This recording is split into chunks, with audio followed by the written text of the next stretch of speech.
Hello, my fellow Westorians and Valar Rereadis.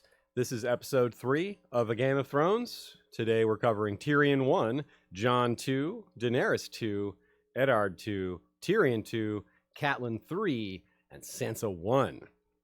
As always, you can join the discussion at our Facebook group. History of Westeros Podcast is the name. You have to answer a few quick questions to make sure that you're not a troll or a bot. Other than that, you get right in and join the discussion. Same goes for Flick, but without the questions. The link to Flick is in the description, whether you're catching this on YouTube or via podcast. Small change to the way we're doing this. The videos will become public after live stream. The live streams themselves will remain semi-private as we planned from the beginning, but by popular demand, and I don't mean popular outside of our Patreon group. I put up a poll on Patreon, and they said, yeah, make them public for everyone else. So that's where we're at.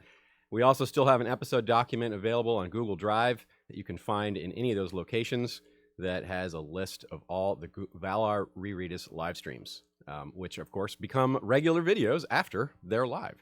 And, of course, you can still find them on Acast and all your podcatchers. Tyrion 1. Somewhere in the great stone maze of Winterfell, a wolf howled. Yeah, something about the howling of a wolf. That's relevant, right? Let's start with some fun. The slap. A good example of something that was very satisfying to see on TV. I mean, it was satisfying on the page as well. But it was something that people like to make videos where it was just replayed over and over. Just Tyrion slap, slap, slap. Just repeat, repeat. It's more importantly for the story, though, this is when we see that Joffrey is just a boy. And that makes me uncomfortable because we're rooting for slapping a kid. And you're like, wait a minute, I was rooting for slapping a kid. I mean, it's a testament to how good a job of acting and writing goes into this. But it's just easy to go back to and justify, given what we later learn of Joffrey. But it's all this cycle of parentage. Tyrion is probably slapping Joffrey. He's probably run out of patience. This isn't his first experience with Joffrey, to be fair.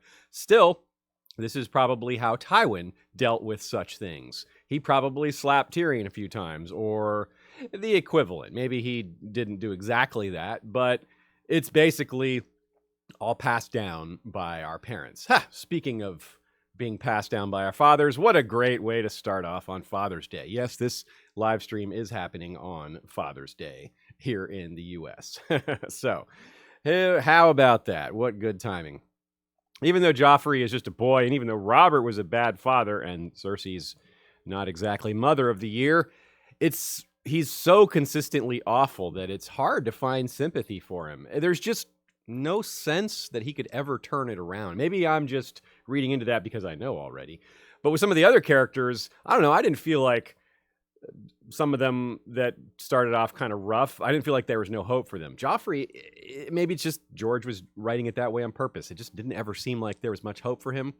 Now, as we do know, George is really good at making us take characters that we just thought there was no hope for and finding something to like about them at least. Jaime, decent example. We don't hate Jaime completely for as many reasons. We maybe think he's a villain because, hey, he tries to kill a kid, but he hasn't behaved in this in this way that just makes your skin crawl, kind of grates at you, especially when we see more of it in the Sansa chapter.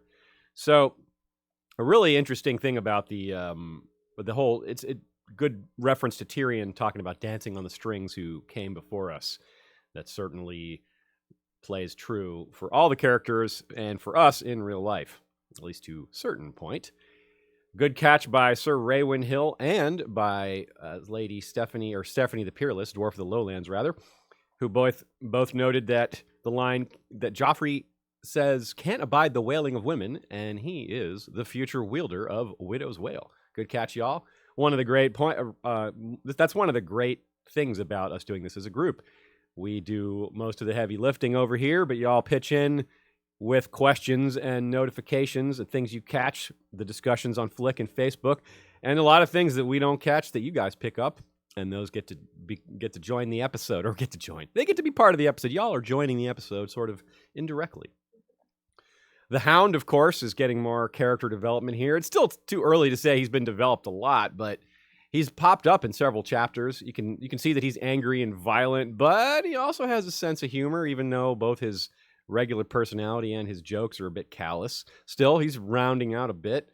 It's setting us up for his joke later, quote-unquote joke. He ran, not very fast. Yeah, so good example of a character who it didn't really seem like there was much hope for him either. And he's an adult. It almost seems like adults are more along their path, so to speak, than children. You would maybe think Joffrey's young. There's still a chance for him. But an adult, maybe less so. However, well, that's not what happens, is it? Sandor becomes compelling over time. Joffrey never really does. But at this point, Sandor is an angry brute. Not exactly a unique characterization, especially in a setting like this. I don't suppose he really stands out a whole lot to first-time readers at this juncture. And it's pretty jarring to see him do his bit about Tyrion. It's not really...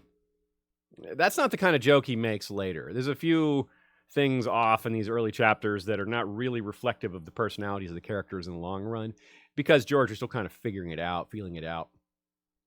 And Sandor does say something that's meant to be a threat, but and it kind of is. But it's more than that. He says, the prince will remember that, little lord. And it's really true, and it comes back to haunt Tyrion for sure. Joffrey hates Tyrion, and maybe he's always hated Tyrion, but Joffrey's hate for Tyrion causes him a lot of problems, and it's important to know, it's important. It's a lesson on, picking your battles and who you want to be enemies with.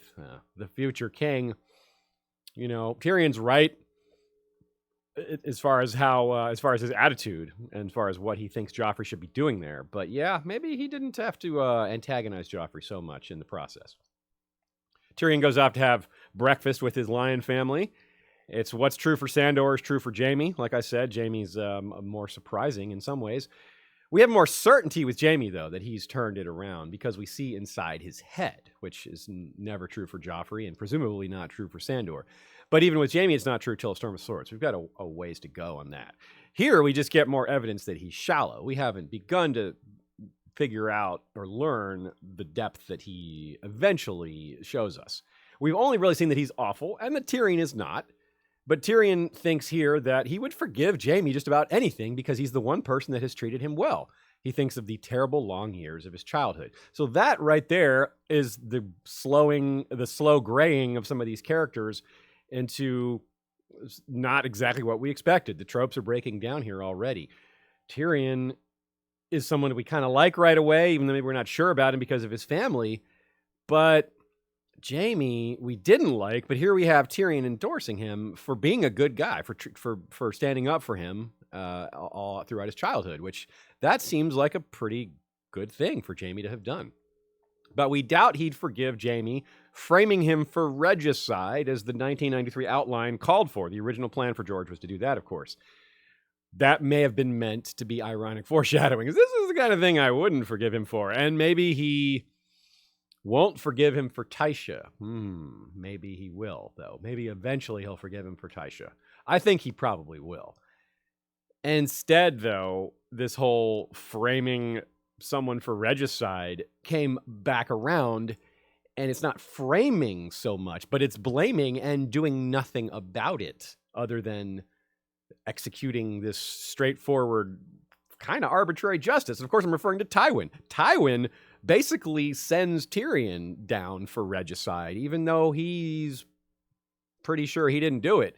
Tywin's just like, oh, well, we can't prove you didn't do it, so but don't worry, we'll send you to the wall. It won't be that bad.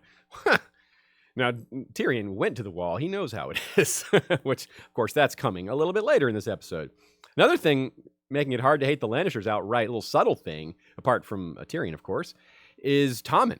He's noted to be sweet and genuinely hopeful for Bran. Well, you can't hate that kid. That's the first thing he does. And you're like, well, that's nice. Plus, we're kind of predisposed not to be opposed to 7-year-olds, right? And Myrcella, also pleased to hear Bran might live. And Tyrion notes that she has her mother's beauty and none of her nature. That's an endorsement of Myrcella, saying she's kind of the opposite of Cersei. And, well, sigh. They're both gonna die, golden shrouds and all, I suppose. Myrcella, target of revenge by the Sand Snakes, I suppose, and perhaps she will be poisoned. Speaking of dancing on the strings of those who came before us, Myrcella, innocent and all that, but what her grandfather did, and parents as well. Yep, coming back to bite ya, using a snake metaphor there, or snake joke there. Pun. Surely young Tommen will not commit suicide by leaping, right? That's what the show gave us. But in Fire and Blood, we see more than one important Targaryen conveniently fly out a window, changing the shape of the royal family. And that's why I bring this up now, because the fate Jaime and Cersei gave to Bran will not unlikely befall their son instead. And it's worse than that even. Maybe. Perhaps I'm just thinking too brutally here. But also in Fire and Blood, one of the royal kids who plummets to their death, and yes, I say one because it does happen to both Helaena Targaryen and Jaehaera Targaryen. Well, poor Jaehaera doesn't die right away and lingers for a half hour in agony before dying, but without help. No one puts her out of her mercy, and the reason I bring that up is because Jaime says, I would, if it were my son. It would be a mercy. And that's, of course, referring to what just happened to Bran. So hopefully that's not foreshadowing Jaime having to give the gift of mercy to his own kid. Or at least being presented with that as a thing in front of him. What is almost definitely foreshadowing is the next thing Jaime says. Even if the boy does live, he will be a cripple. Worse than a cripple. A grotesque. Give me a good, clean death. Well, narrator voice. George R. Martin. He did not get a good, clean death. So we love this early affirmation of Jaime's ideas on being a cripple and how terrible it would be for him to become one. We are still so far away from that again. His POV, Storm of Swords, books away. But here we go, the seeds right here at the beginning. Now, this is also interesting in the light of Jaime's son trying to put Bran out of his misery, meaning Joffrey, of course. Wow, right? So many little, it's all very sad. Kids putting each other out of mercy and all that. This is like the only time we see the Lannisters together as a family, which is kind of interesting. It's not in their home. It's in Winterfell, and we've just witnessed their arrival and their procession via the Stark eyes, so it's seen through their perspective. So it's pretty important that we get a different perspective, which is within his own family, even though it's the person that's maybe the least part of the family, so to speak. Tyrion's kind of the outsider in the group, even despite Jaime including him as much as he can. You're not normally given a window into this, into quote-unquote the bad guys, but that's kind of the point. They're not the bad guys. But at this point in the story, that is what they look like. You may not realize when you're reading for the first time what's going on. You just kind of, it looks like, oh, the Starks are the good guys, Lannisters are the bad guys. Pretty quickly, that's not the case. Jaime casually mentions Brandon Stark being murdered as joking evidence that Bran is an unlucky name. Well, how about that for some meta? If Bran ends up being king, and a lot of these other Brandons were king, well, they weren't also unlucky. Reading this the first time, though, one doesn't realize Jaime was there for that murder by strangulation and burning of Rickard at the same time. And Jaime kills that king, too, though he failed to kill Bran, as we see. Tyrion's too smart and keyed into his family's typical behaviors that he seems to sense something is up here. He catches the look between Jaime and Cersei, and that kind of gives it away. Then when he mentions wanting to hear what Bran has to say, they even more react. This is as co-writer Joe Buckley puts it, it's a years-long forged ceasefire of sorts. Tyrion obviously knows Cersei hates him, but she's merely short with him here. And she realizes that Jaime accepts him, so if she ever were to go against him, it would be kind of 2 against 1. This is the one thing Jaime wouldn't back her on. In fact, she might back Tyrion, or he might back Tyrion, and that's a place Cersei wasn't want to be, with Jaime against her, even, in a conversation. But, so she's not hateful to him yet, though we certainly learn about that later. On the flip side, Tyrion knows his siblings know something, but he also is very clever about how he goes for it. He doesn't just throw it out there. He kind of talks around it, brings it up without bringing it up. And then he says, you know how much I love my family. So here we have foreshadowing for Tyrion going against his family, though it is not a lie that he loves them. for now. In the show, he's extremely conflicted over being on opposite sides as them, and we can most likely expect that in the books as well. It would be kind of strange if he was just like, yeah, I'm going to kill my family and just not think about how, his past or anything. Just go for it. Go berserk and bloodthirsty. Doesn't seem likely, does it? Seems like he's going to have some feelings over that.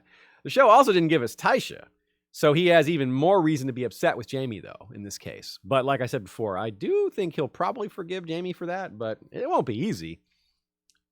He is far further along the hate train and dance, basically, is what we could say. He never gets that far in the show, and that could be... Maybe this is abandoned foreshadowing here. In the 1983 letter, it outlines Tyrion eventually switching over to the Starks instead of to Daenerys. So either way, he switches sides. And also, by the way, in the 1983 outline, he falls for Arya, which is a totally different thing. Which I guess maybe that is what George folded into him maybe falling a bit for Dany? I never really thought about that, but that's probably what it is.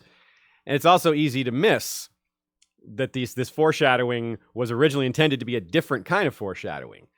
I'll get to that in just a second. First of all, it's easy to miss how a theme here, which is the kind of outsider parts, aspects or viewpoints of some of these families. We have Jon's bastardy and his outlook.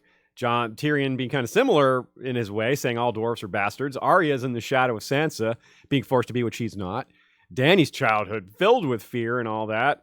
And the one kid who seems to have had a good upbringing, Bran, well, he just got thrown out a window. And we haven't had a Sansa chapter yet. That's another thing. So there's these themes of being outcasts and them having these things in common. Arya and Jon show us that straight up when they bond. And then Jon and Tyrion do it as well. And then Bran when he wakes up. But Tyrion, chief of the outcasts in a sense, right? His line about bastards, cripples, and broken things. He sets himself up as that. So it's really quite nice. That, by the way, speaks a lot towards him steering things towards Bran in the endgame. Interesting note, maybe a bit of a relic of the way these chapters were originally written. A little odd that Tywin doesn't get mentioned, If George had it to do all over again, I imagine there would be at least a mention or two of Tywin. Let's talk about the dragon and wolf symbolism here. This is what I was talking about with the foreshadowing kind of being misdirected or sort of changed. George kept the idea that Tyrion would go against his family, but changed who he would change sides for. So the howling at breakfast, the howling opening the chapter of the wolves, and it was referred to by Joffrey, and here at breakfast, that's foreshadowing for wolves versus lions a bit. But it's also gets us into the superstition, the magic a little bit because of how the wolves are impacting the kids. But that's also coming up later. Interestingly, there is a bit of dragon foreshadowing here, though it's kind of minor and it might be unintentional. Tyrion peculiarly loves his bacon burned black, which, as we know, is how the dragons love their meat. They won't eat it unless it's very, very seared. They love it. Well done is an understatement, I suppose. Or at least they like it partly burned? I'm not exactly sure. Dragon eating habits are a topic for another day. But that is interesting. Also, Tyrion grins wolfishly when Jaime accuses him of, what side are you on? That's the only time wolfishly appears in the entire series. And it's funny that wolfish is wolf and fish, Stark and Tully, which is the side that he was originally going to switch to. Wolfish, the word, does appear 3 times. Wolfishly once, wolfish 3 times. So there you go. That's probably what George was doing there. But still, it still kind of works. But I guess if we're, again, doing it all over, if George were going to rewrite that, maybe he would change it to a dragonish grin. But that would be a little too obvious. And I guess Tyrion will be working with Jon and them, the Starks, somewhat. They're not going to be going to war with each other, I don't think. So, that's cool. It kind of works still. Let's talk about the books a little bit. Tyrion is the first thing we get is him reading books, staying up all night reading, something we all like. I mean, as readers, that was clearly designed as something to make us feel sympathy / kinship with Tyrion. Start us off with a dude who likes to read all night long about obscure, cool stuff. Like, hello. Great way to make us like him. He reads an 100-year-old book on the changing of seasons. He reads a book about Ethelmuir. He reads a book about Armagedon's engines of war, which Joe Buckley notes could be relevant to his campaign with Daenerys. Same goes for the so-called Valyrian scrolls he finds. Now, I don't know of Armagedon being mentioned anywhere. He might be in Fire and Blood. I don't think he is. Ethelmuir, I don't think is either, but they're definitely not in the other books. So, slightly disappointing that they didn't pop up again. But kind of sad. As exciting as these books are, they probably burned up in Catelyn's chapter, which is later in the episode, of course. And that's sad. So, yeah, book burnings. Man, he starts us off small with book burnings and moves on to, people burnings, but it is sad. Something that other types of fans may not care so much about. But we really feel those burned books, don't we? And there's a few other things here that are worth mentioning before we move on to the questions and then the next section. He's not a child. He's not a parent. He's not a warrior. He's not a lord. He's not morose or grand. He's different physically. He's from the bad guys, but isn't really one. And yeah, he's a really interesting character. He kind of comes out of nowhere. He has sarcasm. He's just a really cool character. And I just want to take a moment to point that out, even though it's not necessarily our focus, but just the way he starts off compared to some of these other characters. And knowing what we know about him later, it's fun to see some of this stuff come full circle and to see what he's doing early on. He's very likable early on, and he's less likable later. And that's a thing that bears mentioning as well, that a lot of these characters are less likable and become likable, and frankly, Tyrion is the opposite, although I think George might do the whole like him, hate him, then like him again. We may end up liking him again by the end, but we might not. And if so, it pays, I think, or at least it will be interesting to consider that as we move forward. Maybe we should be thinking that Tyrion is going to be a bit of a villain down the line. Maybe not, but consider it. All right, let's check out the first set of questions that y'all might have here. Just a couple from Abraham Gabeyu. He will fall for Jon. Arya equals Lyanna equals Jon. Didn't see that one coming. Tyrion falling for Jon. He's like, Jon's got those beautiful stark gray eyes and that long sullen face.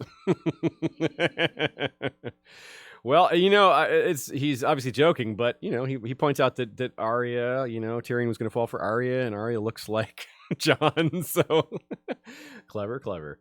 Brian Eidolon says he has dreams about fighting alongside the Golden Company and killing Jaime. Yes, he does, much later. Although in the dream, the Golden Company is represented by Tyrion fighting alongside Bittersteel. Yeah, that's very true, and of course, having two heads is also, which is what he has in that dream, is also a reference to the Golden Company because of Maelys the Monstrous. And it's really cool. Of course, dreams are a big part of the series. We did a whole episode on them and feel like we left a lot out because there was so much that we couldn't cover or didn't think about. Tyrion's dreams are of particular interest, especially as we're re-looking at them, because there's still the question of whether he might or might not have some Targ blood. And, well, that's what we have to do. If we're looking for those clues, the burned black bacon is a clue that he might be Targaryen. However, most stuff dealing with dragons isn't necessarily a hint that he's a Targaryen. It's just a hint that he's going to switch to that side. So you have to make sure to parse that. Not that Brian wasn't doing that. It just reminds me of that concept. Okay, let's go to Jon II. First line is, Jon climbed the steps slowly, trying not to think this might be the last time ever. Well, so far he hasn't climbed them again, but he almost certainly will. It looks like he'll get to go back to Winterfell at some point.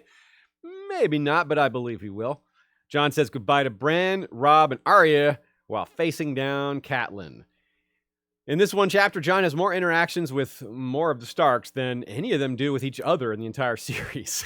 There are little pairings here and there with Robb and Bran and Arya and Sansa, but we don't see them like as a group, kind of talking as a group. Not like the family dinner we just saw with the Lannisters. There's nothing like that with the Starks, which is pretty interesting. Maybe the closest we get is the execution at the beginning, where there's a whole bunch of Starks together, but they're still not talking as a group, and the girls aren't there, nor Catelyn. So you can't really count that one either. And Bran and Robb don't really interact with the girls. Of course, in Bran's case, he's kind of out of it. But Robb, I mean, he stays there at Winterfell and the girls leave for King's Landing. So it's true that there's not a lot of opportunities, but the chance that we did have, George didn't take. So I suppose he's saving that for later, well, except in the case of Robb. And this is interesting, too, because if Jon is the outsider, he's the one getting all these scenes. So that's kind of neat. Now, it begins here with Jon. Jon. It was too quiet, Jon thinks. And we also see that Bran is getting thin. And Winterfell is changing quickly. Basically, leaving childhood behind. We're getting an early introduction to that, what later is said more bluntly, kill the boy. It's happening here, but it's, again, not put so severely. But that is exactly what's happening to all of them, not just Jon, but we're seeing it through Jon's eyes. And, well, it's a good joke to say that Jon, when he went into the bedroom there, it really prepared him for the wall, because he's never going to find a colder place than that. Jon tells Robb later that it's harder to leave than he thought. A little of the youthful bravado is fading as the reality of leaving home sets in, but also part of this delay is the fear of facing Catelyn. Frankly, he says he was putting it off because of her, and that's really telling. His brother is lying there dying, might die any minute, and he's still afraid to go see him because Catelyn's there. And this is a bit of the unspoken subtext here, that maybe Jon realized he had to go, whether to the wall or somewhere, no matter what. He may have anticipated all this with his father accepting the king's hand job and realizing that the king's hand job. I said Ned accepted the king's hand job. Okay, well, we know something about Robert and Ned that we didn't know before. Ooh, first Tyrion and Jon, now Robert and Ned. Where is this going? So he kind of probably saw the writing on the wall, is what I mean. That even with Robb sticking behind, Robb might not be enough to keep Catelyn at bay. With Ned not around either, yeah, Jon might not want to stick around for that. And he thinks to himself that he hasn't had a chance because, quote, not once did she leave the room. It's almost reverse foreshadowing here in how Catelyn never leaves in this case, but never returns for the rest of the series. She's terrified of missing anything now. It's, FOMO. But it turns out she was right to leave Bran's side is to leave him for good. So, whoops. Despite his love for Bran and fear that Bran may die, like I said, Jon had delayed the visit to this point, but he does at least draw strength from it. He says, I'm about to go to the wall. I can face tougher than Catelyn Tully Stark. And that's cool. But it still doesn't go well. It still goes about as badly as he could have thought. And to be fair to Cat, surely the grief and fear and lack of sleep are a big thing here. But, it's clear as well that this isn't new. Jon was terrified of her before he went up there. It's not like he was expecting her to just be a little mean. He wouldn't go see his dying brother because he was so scared of her. I like Catelyn. She's a great character. I like reading about her. I think she's a decent person, but she's a good example of what George is doing here, showing us that just as Jaime might actually be a little okay and the Lannister kids are pretty cool, Catelyn's, got some bad in her as much as she is good. It's mostly good, but Jon's thoughts reveal that she's been terrible to him for a long time. It's not just this one incident. Even though this one incident is probably climactic in a sense, it's been bad for his whole life. It's not a story about good guys and bad guys. This is also foreshadowing what she's going to look like as Lady Stoneheart. This viciousness that she has is going to be put to use when she's got real enemies. Jon's not really her enemy, as we know. But when she's faced with real enemies who really put her children in danger, because that is at the root of it for her, a lot of it, is the danger she thinks that Jon poses. Although, to be fair, as I said last episode, it's not all about that. She said she doesn't mind Jon as long as he's not there. So yeah, she's near exhaustion and madness at this point, and we'll find in Cat 3 when she snaps out of it a bit. But I don't think this means she's saying things she doesn't mean. It's just that she's saying maybe in a normal state of mind, she would have kept it to herself and just kind of been a bit haughty about it. A lot of times we get the impression that she just kind of pretends he's not there or just acts coldly, which is still bad, but it's not like she's constantly berating him like we see in this scene. We're also introduced to how badly she feels. She's got this guilt about praying for Bran and all that, and Jon isn't sure whether he should say anything, and he does say something, and she snaps at him, and I guess you were right. You shouldn't have said anything there, but it's a big discussion in the fandom about this scene, and it generated a lot of discussion in our groups as well. And really, a lot of it just revolves around people forgetting just how bad it was, because there's so much to learn in these early chapters. You're taking in so much at once. Cat being vicious to Jon maybe doesn't stand out as much as some of these other things. And having a second look at it, yeah, it's bad. A lot of people just didn't, kind of were like, wow, that's worse than I remember. And another thing people point to, something that I point to as well, is that when Jon goes to say goodbye to Robb, well, first of all, Jon notes that Robb is acting more lordly, and Robb in turn notes that Jon is bothered, which he immediately knows what the problem probably is. He suspects it's his mother treating Jon badly, but Jon gracefully lies about it. But the fact is, Robb being aware at all, it's a bad sign that Cat's treatment of Jon was known. And Jon says, you Starks are hard to kill regarding Bran, but over time, the one who will prove hardest to kill is Jon himself, especially if you count coming back from the dead. Robb and Jon expect to see each other again before too long, but another sigh for the Lannister kids and now for Robb.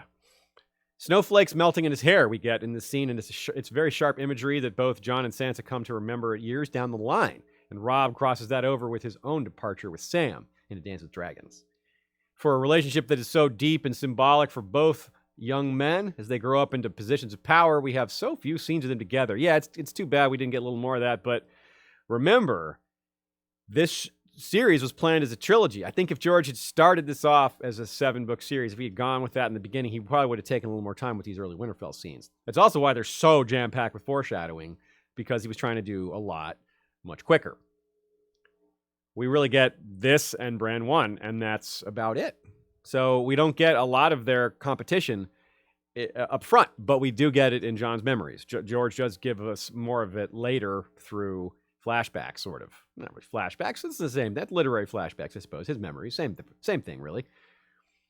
And so doesn't really give us the depth that maybe we need for these guys a little later, but we get it in other places. Let's talk about Arya and Needle.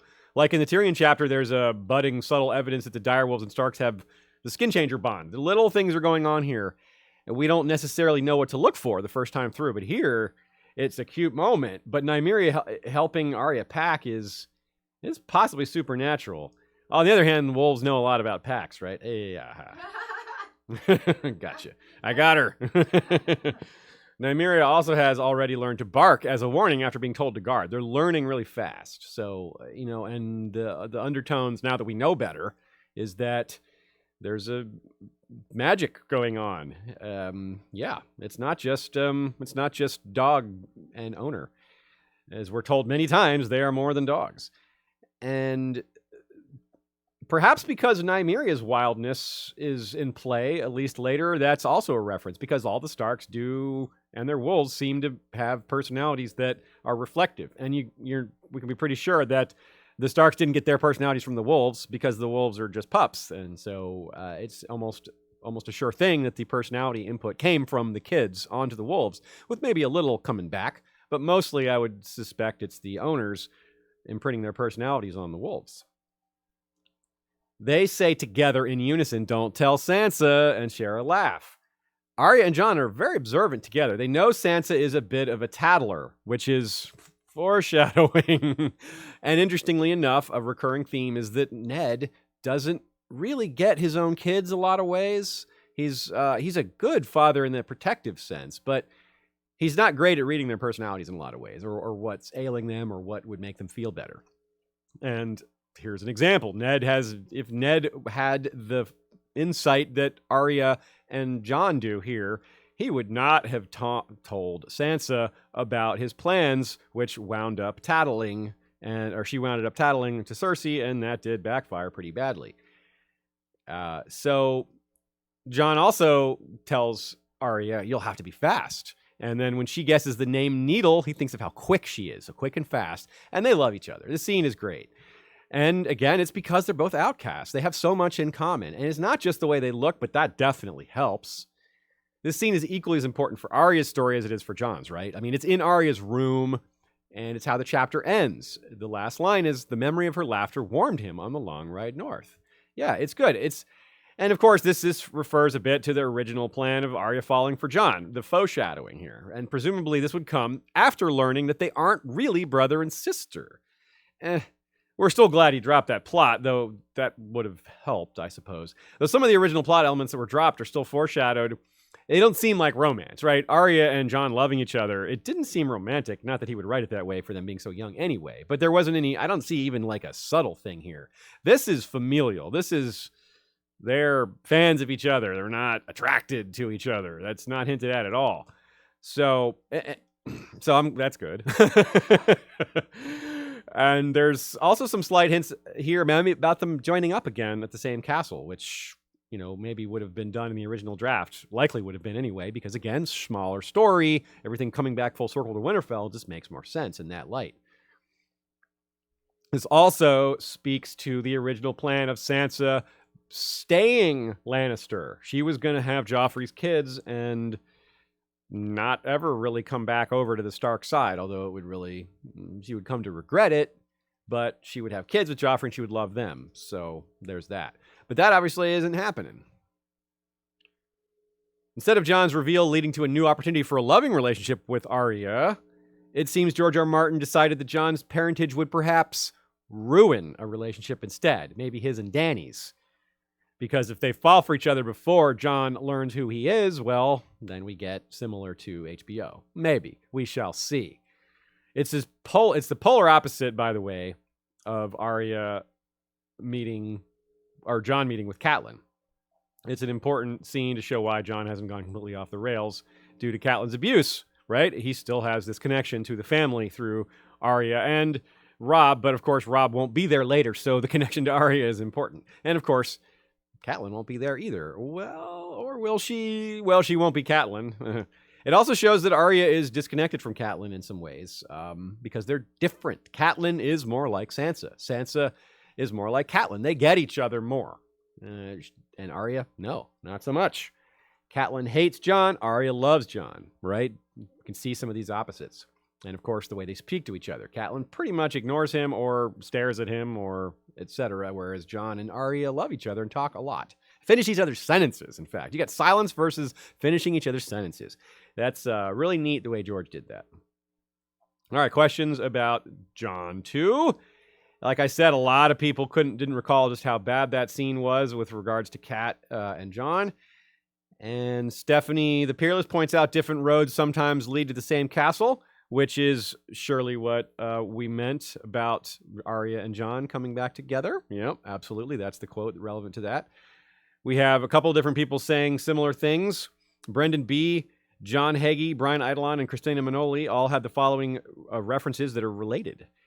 In this chapter, Jon says, "Fingers like the bones of birds." Bones of bird. Three-eyed raven foreshadowing for Bran. I missed that, and I think, yeah, that's really good. John Hagee notes that he's fragile as a leaf. Oh, the rustling of leaves, and of course, Leaf, the child of the forest. Boom. That's excellent. Brian Eidolon says the frailty he's described with sounds similar to Blood Raven's ultimate state. Yes, 100%, with minus the trees growing out of his face, but yes. So maybe 99%. Not quite 100, but so close. That's absolutely right. I love that catch. Christina Manoli says, twisted legs reminded me of the roots of the tree. Hell yeah, you guys are killing it. That's awesome. Derek Johnson says, later on she shows her bias towards hating bastards when she meets the bastard girl in the Vale and initially dislikes her. So true. And you wonder if she would hate bastards less if it wasn't for her experience with Ned and Jon and the way she was forced to not talk about it and all that. Not that I'm trying to say, excuse how she treated Jon, but this isn't just a black and white thing. She has reasons. They may not be great reasons, but there are reasons. Marin Mehus says Cat never addressed him by his name. Yeah, that's a big thing. For 14 years, that's the reason he stops and turns around and says, part of him was thinking maybe I shouldn't have stopped and listened to what she had to say there. I knew it was going to be mean, but I was thrown off because she used my name for the first time in 14 years. Damn. Can you imagine living in a house with somebody that will not call you by your name? That's rough. Brian Eidolon points out calling him by name would humanize him. That's right. She's trying to not think of him as who he is. She's not giving him an identity, which comes up huge later with Davos and Stannis. What does Stannis try to do? The bastard, the boy, etc., etc. Davos just insists. Edric Storm. He has a name. It's really a common theme here, the treatment of children. We see it with Robert and Ned. We see it here, and we see it in the future so many times. Brian Eidolon also says, suddenly she looked like she was going to cry. I wish you were coming with us. Different roads sometimes lead to the same castle. Who knows? Yeah. Now, that line, of course, again comes up. We brought it up just a minute ago, but it has so much resonance for different things, because it's not just Arya and Jon, as we referred to it the first time, but maybe Bran and Jon as well. Christina Manoli says, Jon says, I'll spend my first year in the wall emptying chamber pots. Yeah, two things. I guess the part of the Brian's comment was that line, he said, has a much warmer feeling now that the show has given hope that they'll meet again at Winterfell. Right. Was the big part of that comment. Yes, thanks for the clarification. You're right. And of course, for the Jon comment, it was that we would see a Jon chamber pot montage, a la, obviously, the poop Sam. soup loop. Yeah. That would be great. I'm glad you jumped in. Shea hadn't jumped in yet, and this is my chance. Whenever I haven't gotten used to doing so many of these by myself, and it's nice that when she speaks up, I can not only get a great take, because almost everything she says is going to be a great addition to this episode, and other episodes, but I get to take a drink. It's hard to find a minute to take a sip here. All right. So we have one more here. One more comment here from Ebrem Gabeyu says, Arya falls for Jon. Gendry equals bastard equals Jon. Okay, so it's sort of a joke, but it's also maybe a diversion of the original plan from the plotting. In other words, George says, well, let's give not his own family member, or not her own family member, and let's not have Arya fall for Jon, but a different bastard of similar ilk. Instead of a Stark bastard, a Baratheon bastard, and of course, Robert, Ned, blah, blah, blah. Yeah, that's pretty good. It's really neat picking apart George's early intent here. And these are really our only chance, because after we get past these few chapters, I mean, George's initial submission was 13 chapters. And by the end of this episode, we'll be past that. And you can see that's probably, by the way, why Sansa's got her first chapter comes later. And he, may have done her first chapter earlier if he had been more expansive early on. But, she wasn't originally planned as a POV. But now we're on to Daenerys II, not Sansa, not yet. Daenerys II starts with Daenerys getting hitched in a ceremony that just kind of, well, it wasn't a dull affair, but not exactly the kind of wedding a young girl would dream of, nor a young man, nor an old man, nor an old woman. No one dreams of weddings like hers, except perhaps George R. R. Martin, and not for something he wants for himself or anyone else. The horse she receives as a bride gift, her silver horse, on the other hand. Now that is a breathtaking animal worthy of dreams. And of course, well, because so many things with Dany come in threes, might as well complete this talk of dreams with one she actually had, a dragon dream. What a great way to start the chapter. Chapter, that's what it's called, right? Chapters, that's what these things are called? Yeah. Daenerys Targaryen wed Khal Drogo with fear and barbaric splendor in a field beyond the walls of Pentos, for the Dothraki believe that all things of importance in a man's life must be done beneath the open sky. That's the longest first sentence we've yet had, and it's awesome. I love it. So keeping with the Child of Three themology, that is all over this chapter. Threemology. Yes, excellent. So, the three themology here. Threemology is so strong. 3 bride gifts, bow, arak, whip. 3 slaves, Iri, Jiki, Dorea. 3 dragon eggs, obviously. And even some sneakier ones. Like there's 3 fears she processes. First, the Dothraki themselves. Second, consummating the marriage. And third, her brother, who, if we're taking a step back, he's by far the least scary of all this. And as it turns out, the consummation doesn't go so badly. But, we'd all have been terrified too if we were in her spot, I do believe. There is a ton of foreshadowing in this chapter, even apart from the Child of Three stuff. Quote, as the hours passed, the terror grew in Dany until it was all she could do not to scream. She was afraid of the Dothraki, whose ways seemed alien and monstrous, as if they were beasts in human skins and not true men at all.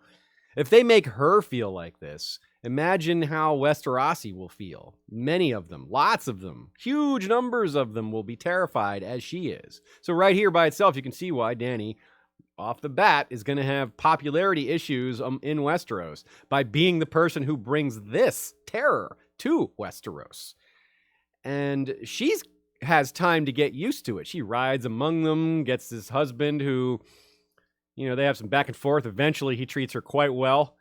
At first, he treats her well, and then doesn't, and then back to treating her well. But we'll talk about that more later. But the rest of Westeros isn't going to have that. They're not going to have a chance to get used to the Dothraki. They're not going to be treated nicely for the most part. And this line, beasts in human skin, is also a nice mirror to the Stark-focused chapters we've been having, given how, direwolf, skin changing. Anytime, that's a eye-opening line. We see beasts and skin and human skin and all that. That's language that should make you think. The eggs, though, what's even more terrifying than maybe the Dothraki, at least to certain people, is the eggs themselves. Not the eggs. The things that come out of them later. The eggs aren't terrifying. They're beautiful. It's the dragons that are terrifying. I love the detail here. I thought they were beautiful on TV, but they're even more beautiful here by description. There's subtle differences, such as the scales being really tiny, whereas the TV versions, they're kind of big. Either way, the eggs are huge, both on show and books. And at first, she thinks they're so rich in color that they appear jewel encrusted. So she doesn't realize it's natural. So it's like, wow, these are really, really fancy fantasy. I mean, what has an egg like that? I don't know. maybe there's more fancier eggs out there in the reptile world than I'm aware of, but I don't think they're jewel encrusted. So it's really clear that we're dealing with something special here, and the weight as well, because she thinks it's going to be light and it's heavy. Black and red, the egg that she later bonds with the most, and the dragon that she flies, is her colors, the Targaryen colors. Balerion come again, perhaps. Bronze and green. I never thought about it too much, the bronze and green, because the name Rhaegal is, of course, a reference to Rhaegar, and that screams Jon Snow's dragon because that's his dad. But if you want to think about the possibility of Bran controlling a dragon, look no further than the colors of the children of the forest right here, bronze and green. And then the third egg, pale cream and gold rather. Tyrion's hair is pale, and the gold, well, Lannister, right? That could be what we're getting at here. And in the Winds of Winter, he picks up that bloody white Syvas dragon piece, white Syvas dragon piece with blood on it. But somehow we got to have the dragon horn come into play. We got to have Euron stealing a dragon, don't we? So we've got I just named 5 riders, or at least 5 controllers if Bran doesn't ride and only controls. And there's only 3 dragons, so either we have multiple riders or some of these theories are not going to pan out. I was wondering about the idea that one of them just dies before it ever has a rider. That's true too. So it may only be 2 dragons for 5, potential theories. And one of them isn't a theory because Dany does ride Drogon. So it's really maybe only 1 dragon. So it's going to be interesting. I like how George has concealed that. And in a lot of stories, we would have already figured out all this to a reasonable degree of certainty. And even after the TV show, we don't know. So that's cool. I'm very glad that this is one of the things that we still have as a mystery. Interestingly, though, the chapter's written that she has the dream and then receives the eggs, but that's because it's written as a bit of a flashback. Technically, the eggs are given to her after she has this dragon dream, and the association isn't with the eggs, it's her brother. Viserys was hurting her. She was naked, clumsy with fear. She ran from him. but her body seemed thick and ungainly. He struck her again. She stumbled and fell. "You woke the dragon," he screamed as he kicked her. "You woke the dragon! You woke the dragon!" Her thighs were slick with blood. She closed her eyes and whimpered. As if in answer, there was a hideous ripping sound and the cracking of some great fire. When she looked again, Viserys was gone. Great columns of flame rose all around, and in the midst of them was the dragon. It turned its head slowly. When its molten eyes found hers, she woke, shaking and covered with a fine sheen of sweat. She had never been so afraid. So this is also paired in the chapter, not directly, but, in the same chapter, with her first ride on her Silver, who, by the way, still alive in the books, dies in season 2 of the show. Nice to have that still around, that horse. Leaping over the fire pit, and she's not afraid during all this. It's this sense of power, and for the first time, she's not afraid. She thinks how she may have never not been afraid before. Until Viserys, demands that she please call Drogo on their first night together. Like, this guy, I tell you. So, of course, there's themes of birth and motherhood in this dream. Her body seemed thick, thighs slick with blood. This is obviously relates to Rhaego as well, but this is, the dragons are what she's the mother of. And this is the point of her being sold, the completion of Viserys' transaction, right? Given how her liberations enslavers Vago later and how big slavery is in her arc in general, we can see so much of it coming back to this point. She was sold as a slave. Even though as far as slavery goes, it goes pretty well for her. The bar is really low because she actually ends up in love, which that's obviously not what any slave can expect to get out of their life as long as they remain one. Dany rises above all that, and because she comes out of it, has the same instinct to free others from it. Of course, it's not that simple. She'll end up speaking to Barristan about it later in A Dance with Dragons, and the memory of this moment never goes away. The actual wedding. She's feeling isolated, lonely, nauseous. Her husband is ignoring her. She can't really even understand what anyone is saying. 12 men were killed. She's terrified. Exactly how everyone wants to feel at their wedding. And she's afraid of how her brother will react and just, causing a scene and all that. She's constantly in fear of what he'll do, always. But she's also slowly keying in on how weak he really is. When she rides her Silver for the first time, also, it's kind of a neat moment where he uses the Silver, uses the lines of smoke and the silver of the sea. And it made me think of Sea Smoke, the dragon, which, of course, this is not intentional, but the way it's written made me think of that. And, of course, jumping over the dragon jumping over the fire pit when she thinks of her horse having wings makes me think of Bittersteel. But that's not intentional either, I don't think. It's just a coincidence, but it's still cool. And as I said, it's this first bit of freedom she's experiencing, only to have it snatched back away by her brother, being reminded of where she really is and what's really happening. Now, yeah, it eventually goes pretty well for Dany and Drogo as lovers.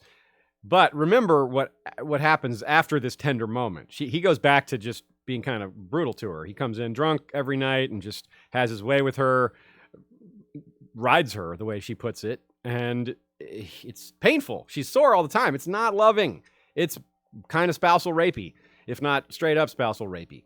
But that's what made me rethink some of this. I'm like, well, why is he so gentle here? And it dawned on me this time. It didn't dawn on me any of my previous rereads or any of my listens. He's treating her how he would treat a scared young horse. It's kind of gross. Once he's just no, petting her slowly, showing no emotion. He's talking to an animal. That's how it's exactly like it makes sense. It's gross, but it makes sense because he comes from a horse culture. Everything is horse. They eat horses. They worship horses. They ride horses. They live like horses. It's talked about. It also makes sense because they just can't communicate very well. You're what right. are they supposed to do but try to communicate in that way, I guess? I agree. I mean, it's not like he has other options that much, but it just strikes me that there's more to this tenderness than just him trying to make her feel at ease. It's what he knows about scared young creatures. And, as we said, he wins her over eventually, and it's surprisingly gentle, but hey, he knows how to treat a young horse. So it transitions from this to much greater things, and they leave this big wedding scenario to go out on their own, which later is another thing we see doesn't quite work out so well. They have their wedding night alone out under the open sky, of course, but not around other Dothraki. But amongst the Khalasar, quite often, they're just doing it out in the open. She gets used to that, but at first it's like, what the? That would be a thing to get used to. A couple other miscellaneous notes of this chapter, jam-packed full of foreshadowing here. She's thinking how I am the blood of the dragon, she told herself. I am Daenerys Stormborn, princess of Dragonstone, of the blood and seed of Aegon the Conqueror. Princess of Dragonstone, right? She already recognizes that she's her brother's heir, and of course that's important, coming up pretty soon. Another line reads, above the seething sea of Dothraki. Dothraki Sea, of course, yep. She receives some other gifts that aren't in threes. Jorah gives her books, and more books, right? We just got them in the Tyrion chapter. And it's books about Westeros, which that's huge because she has that disconnection. And that's why it's written something like she thanked him with all of her heart. She really, really genuinely loved that gift because she's feeling so isolated. Remember, she can't even understand what people are saying at her wedding. And here's someone giving her a lifeline to Westeros. Something that I didn't note before is how it says that the Dothraki put on rich fabrics and wear perfume when visiting the free cities, but out in the Khalasar, they're doing their Khalasari stuff. And it's also mentioned in her first chapter how Khal Drogo has a manse. This feels a little bit like some early world building that maybe got tossed aside because I don't remember anything like this later. I don't remember the Dothraki ever dressing up to look nice, to play up. It doesn't seem like the kind of thing they would do. It seems like they would be like, no, this is the only way we ever dress. I mean, maybe, but we haven't seen them in Westeros yet. You're right. So maybe that will come up as part of what we've long wanted is seeing the Dothraki mingling with cultures and all of that. I mean, if they're in the north, we would like to see them dressed accordingly. Yeah, good point. We might see that. We'll see if George brings that back around, ties it back in, or if not. We'll see that too. Open sky, that stuff is doing open things under the open sky. That's very reminiscent of steppe peoples, Asian steppe peoples. The Mongols come to mind. And so is a gown made from the skin of 1,000 mice, which is one of the gifts she gets. That's a story written about, there's an anecdote in I believe in the True History of the Mongols about a Mongol warrior who did just that. However, in that sense, it wasn't a sign of wealth. It was a sign of how extremely poor life on the steppe is. And it's like, this was all he had. He had to make a fur for himself by killing mice because it's so hard to get a hold of other furs for warmth and such. For discussion on whether or not the eggs here are the same stolen by Alyssa Farman, check out our Sun Chaser episode. A lot is made of how alone and lonely Daenerys is in this chapter. We've talked about it a few times already, but it's super important to remember that it's also how she's felt her entire life. It's just like Cat and Jon's relationship kind of came to a climax there in Bran's bedchamber. This is sort of the climax of her loneliness. She's been lonely all her life, and now she's being sent off into an entirely alien, foreign, scary culture. Like, how much more lonely can you get? So maybe he's setting the tone for other weddings in the series as well. It's funny that this is the first wedding we get, but there's a lot of unwilling participants and death involved. And hey, none of them are dull affairs either, really, except for the ones he kind of skips over. So he sets the tone with weddings indeed. It's also the first time we hear the line, I'm the blood of the dragon, a line that comes up quite a lot. And as we know, it's literally true. We didn't know that back then. We didn't even necessarily know that before Fire and Blood. It was suspected. It was highly suspected. Fire and Blood pretty much came out and said they have dragon blood in there. There's fire in that blood that burns out the diseases before they get going. Things like that. And finally, before the Q&A, backing up to the beginning where we talked about the Dothraki as very uncivilized and savage with all their public mating and the wedding stuff.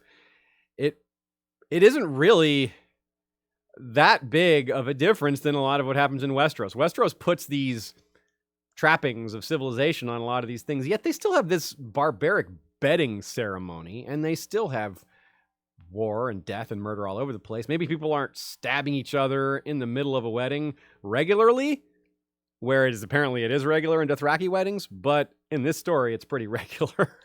And we also have things through history like lords riding up and grabbing the bride to take them off for first night and things like that. I mean, a lot of that's in the past, but this is still the culture that gave birth to those kind of things.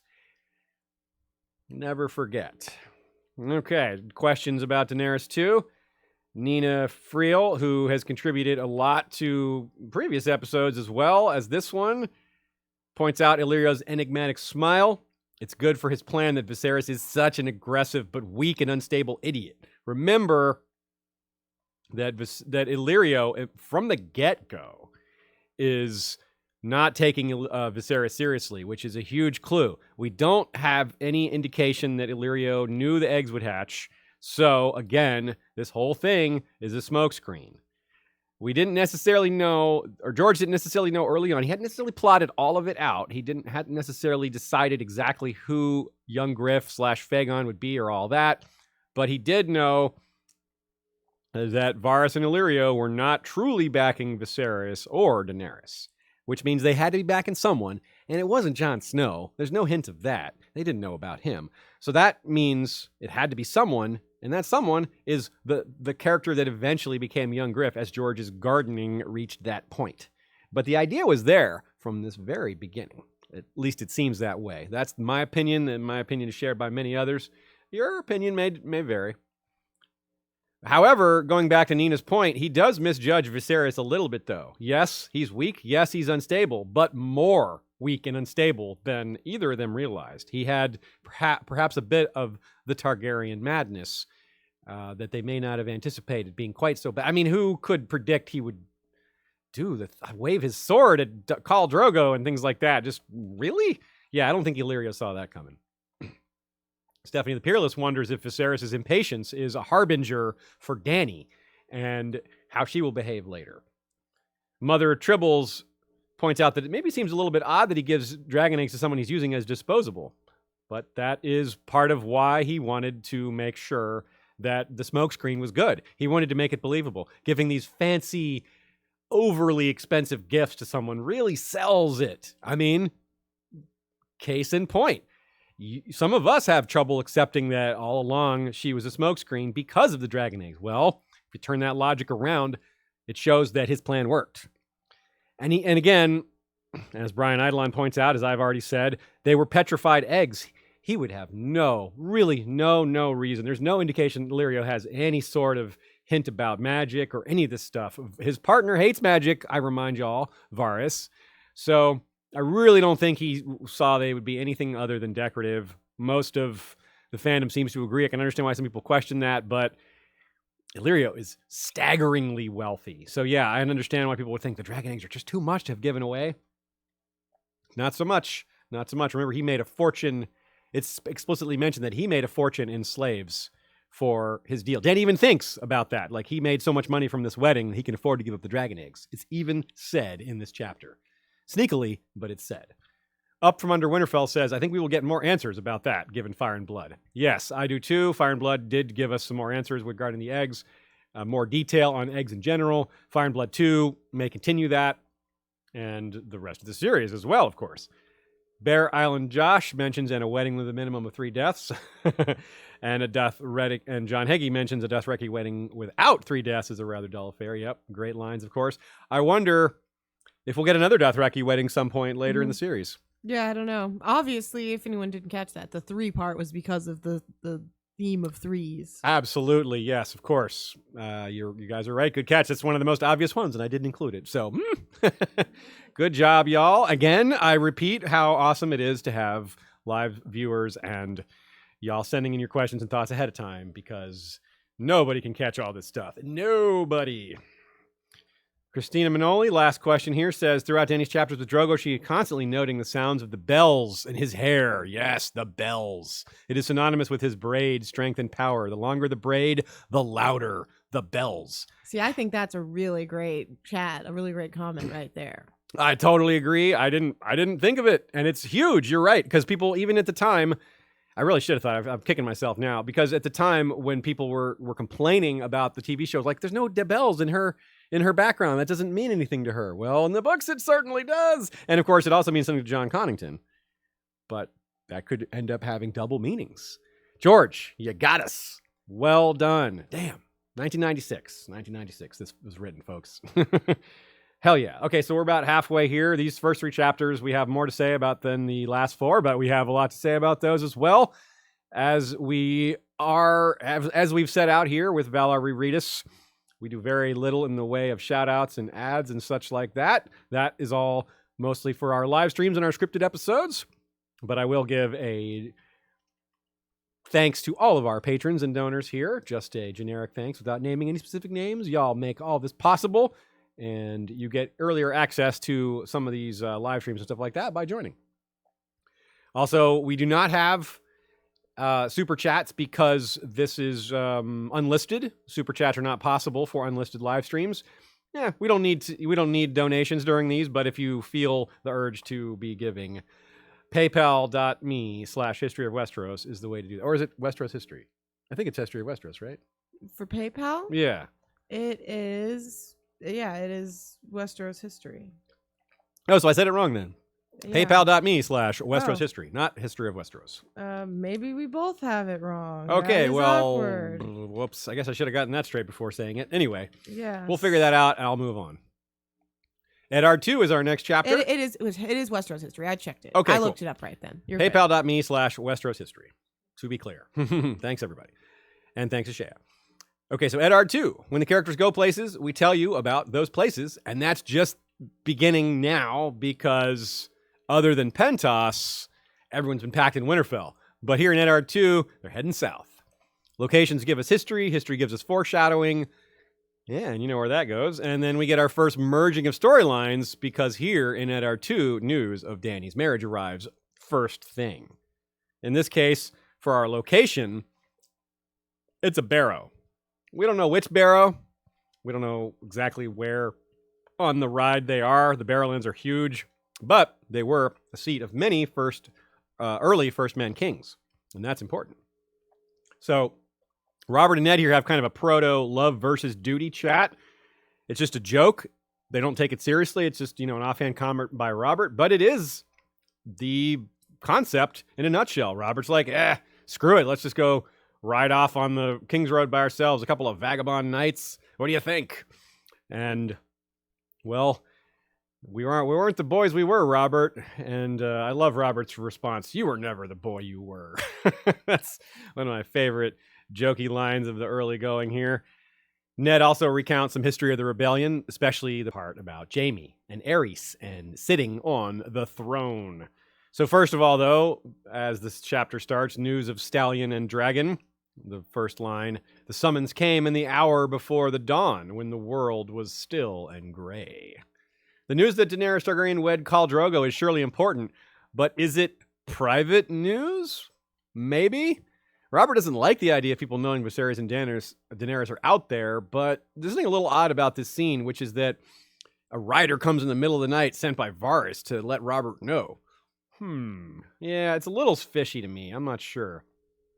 And I think because of what they're talking about, which is, speaking of, we learned that Dany was right to note that she'd never seen any hired knives, right? She was suspicious about that. Viserys is like, oh yeah, Illyria, I tell you what, those hired knives, they're all over the place. But we learn here, Robert never sent any hired knives. Jon Arryn, who takes after Ned, or vice versa, rather opposite, Ned takes after Jon, was like, nah, you don't do that. You don't send assassins after little kids. That's not what we do. And Robert listened. Of course, as we know, he's going to not listen pretty soon. And he mentions now it's too late because she's under Illyria's protection. There's no mystery where this news came from. We're flat out told Jorah Mormont is a spy. So this isn't some later reveal that Jorah is like, oh, Jorah's a spy. We know right away. However, what we didn't necessarily realize is how Varys was playing both sides a little. That Varys is telling Robert all this when he didn't have to. And that he reads Jorah a certain way because of Jorah's love for his ex-wife, Lynesse, who happens to look just a bit, rather a lot, like Daenerys. So he may have known what was going to happen. So we can at least reasonably guess here that Varys and Illyrio were prepared, or at least would be prepared, to react to this Dothraki invasion. They're talking about it right here. And since Varys sent this message, and since he's doing all this plotting, he knows they're going to be talking about it. But he also knows of their history. That's the part that was kind of bothering me a little bit earlier. And this isn't new to me, but I've never really come down on either side of it with certainty, which is that I wonder if Varys wasn't playing with them a little bit here. He wasn't manipulating them a bit. He knows about their history of arguing over dead Targaryen kids, and this writer arrives early in the morning when Robert is annoyed and Ned is sleepy. And we know Varys doesn't really want Ned to come south. We know that it's, quote, too soon. He doesn't want the Starks and Lannisters going after each other. Not yet.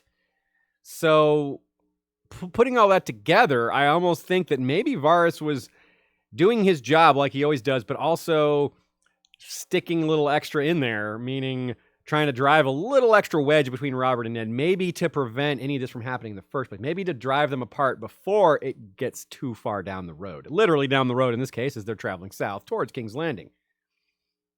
Varys was presumably present at that moment when Rhaenys and Aegon were laid in front of the throne in their, bloody and dead and all that. So he almost, when I say he was aware of their arguments and their difficulties there, he may have literally been witness to it firsthand.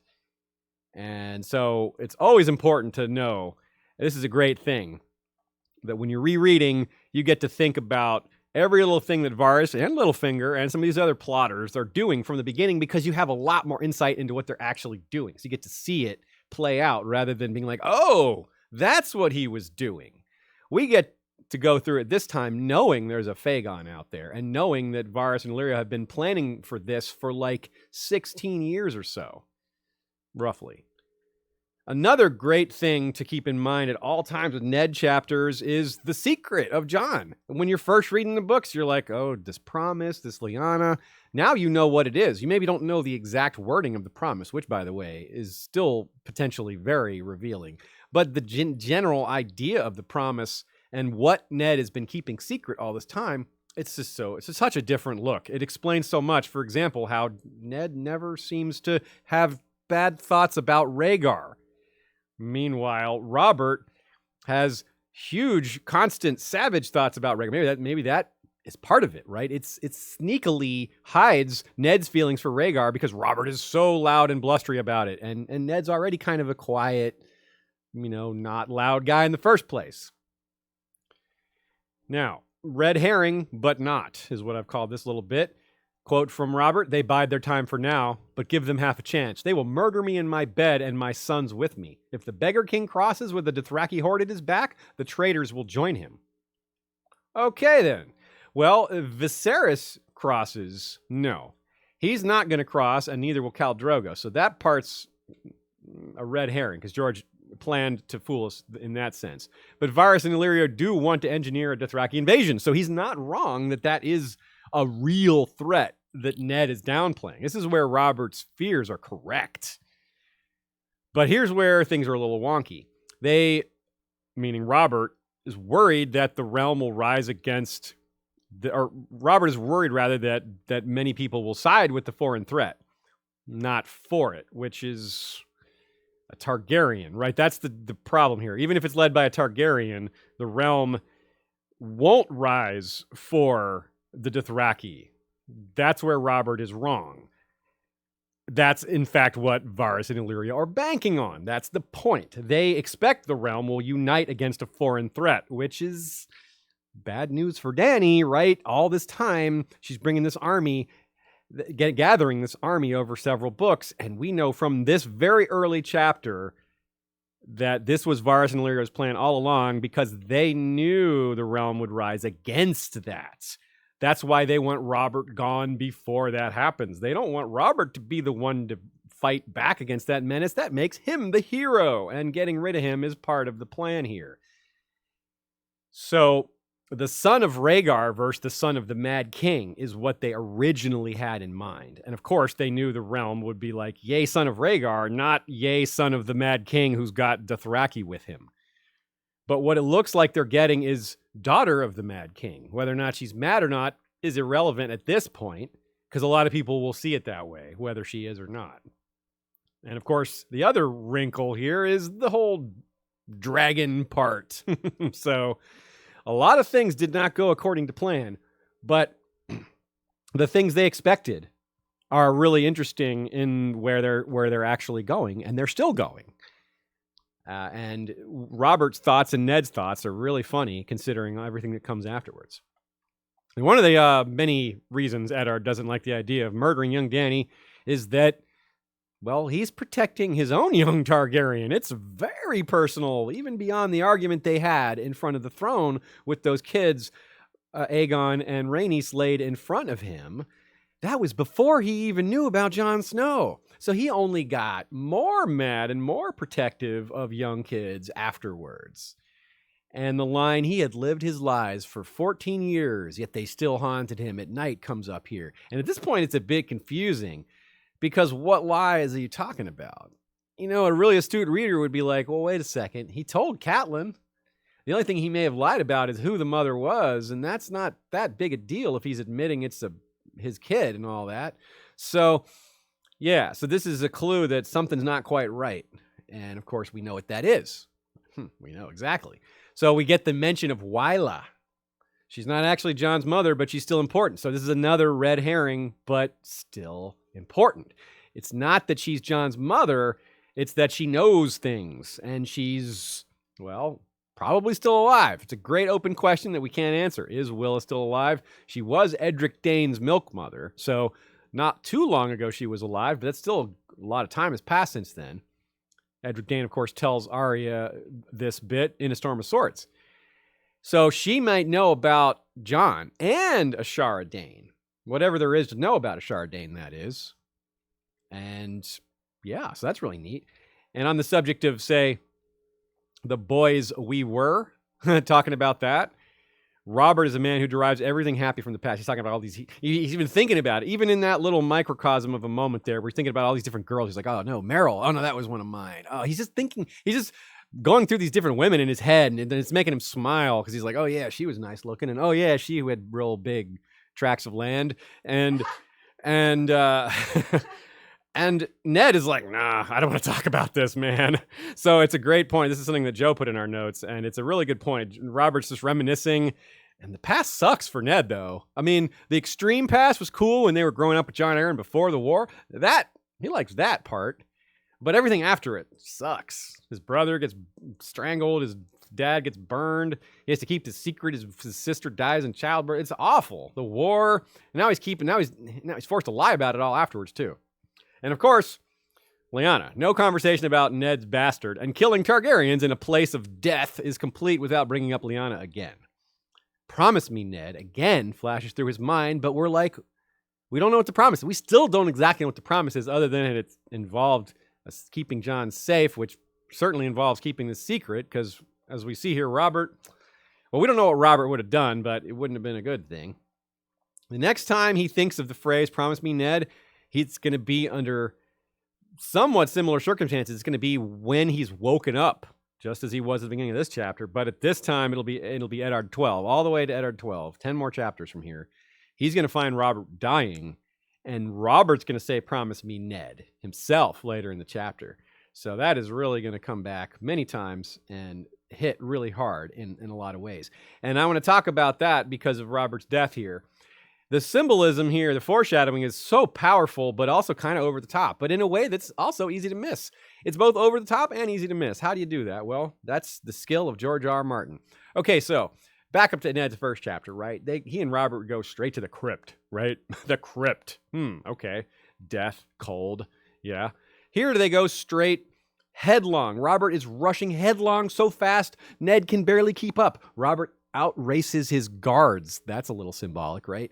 And Ned can't even be heard. Ned yells something, and Robert can't hear him. They keep going. They're racing, just headlong into who knows where. And when they stop, where are they?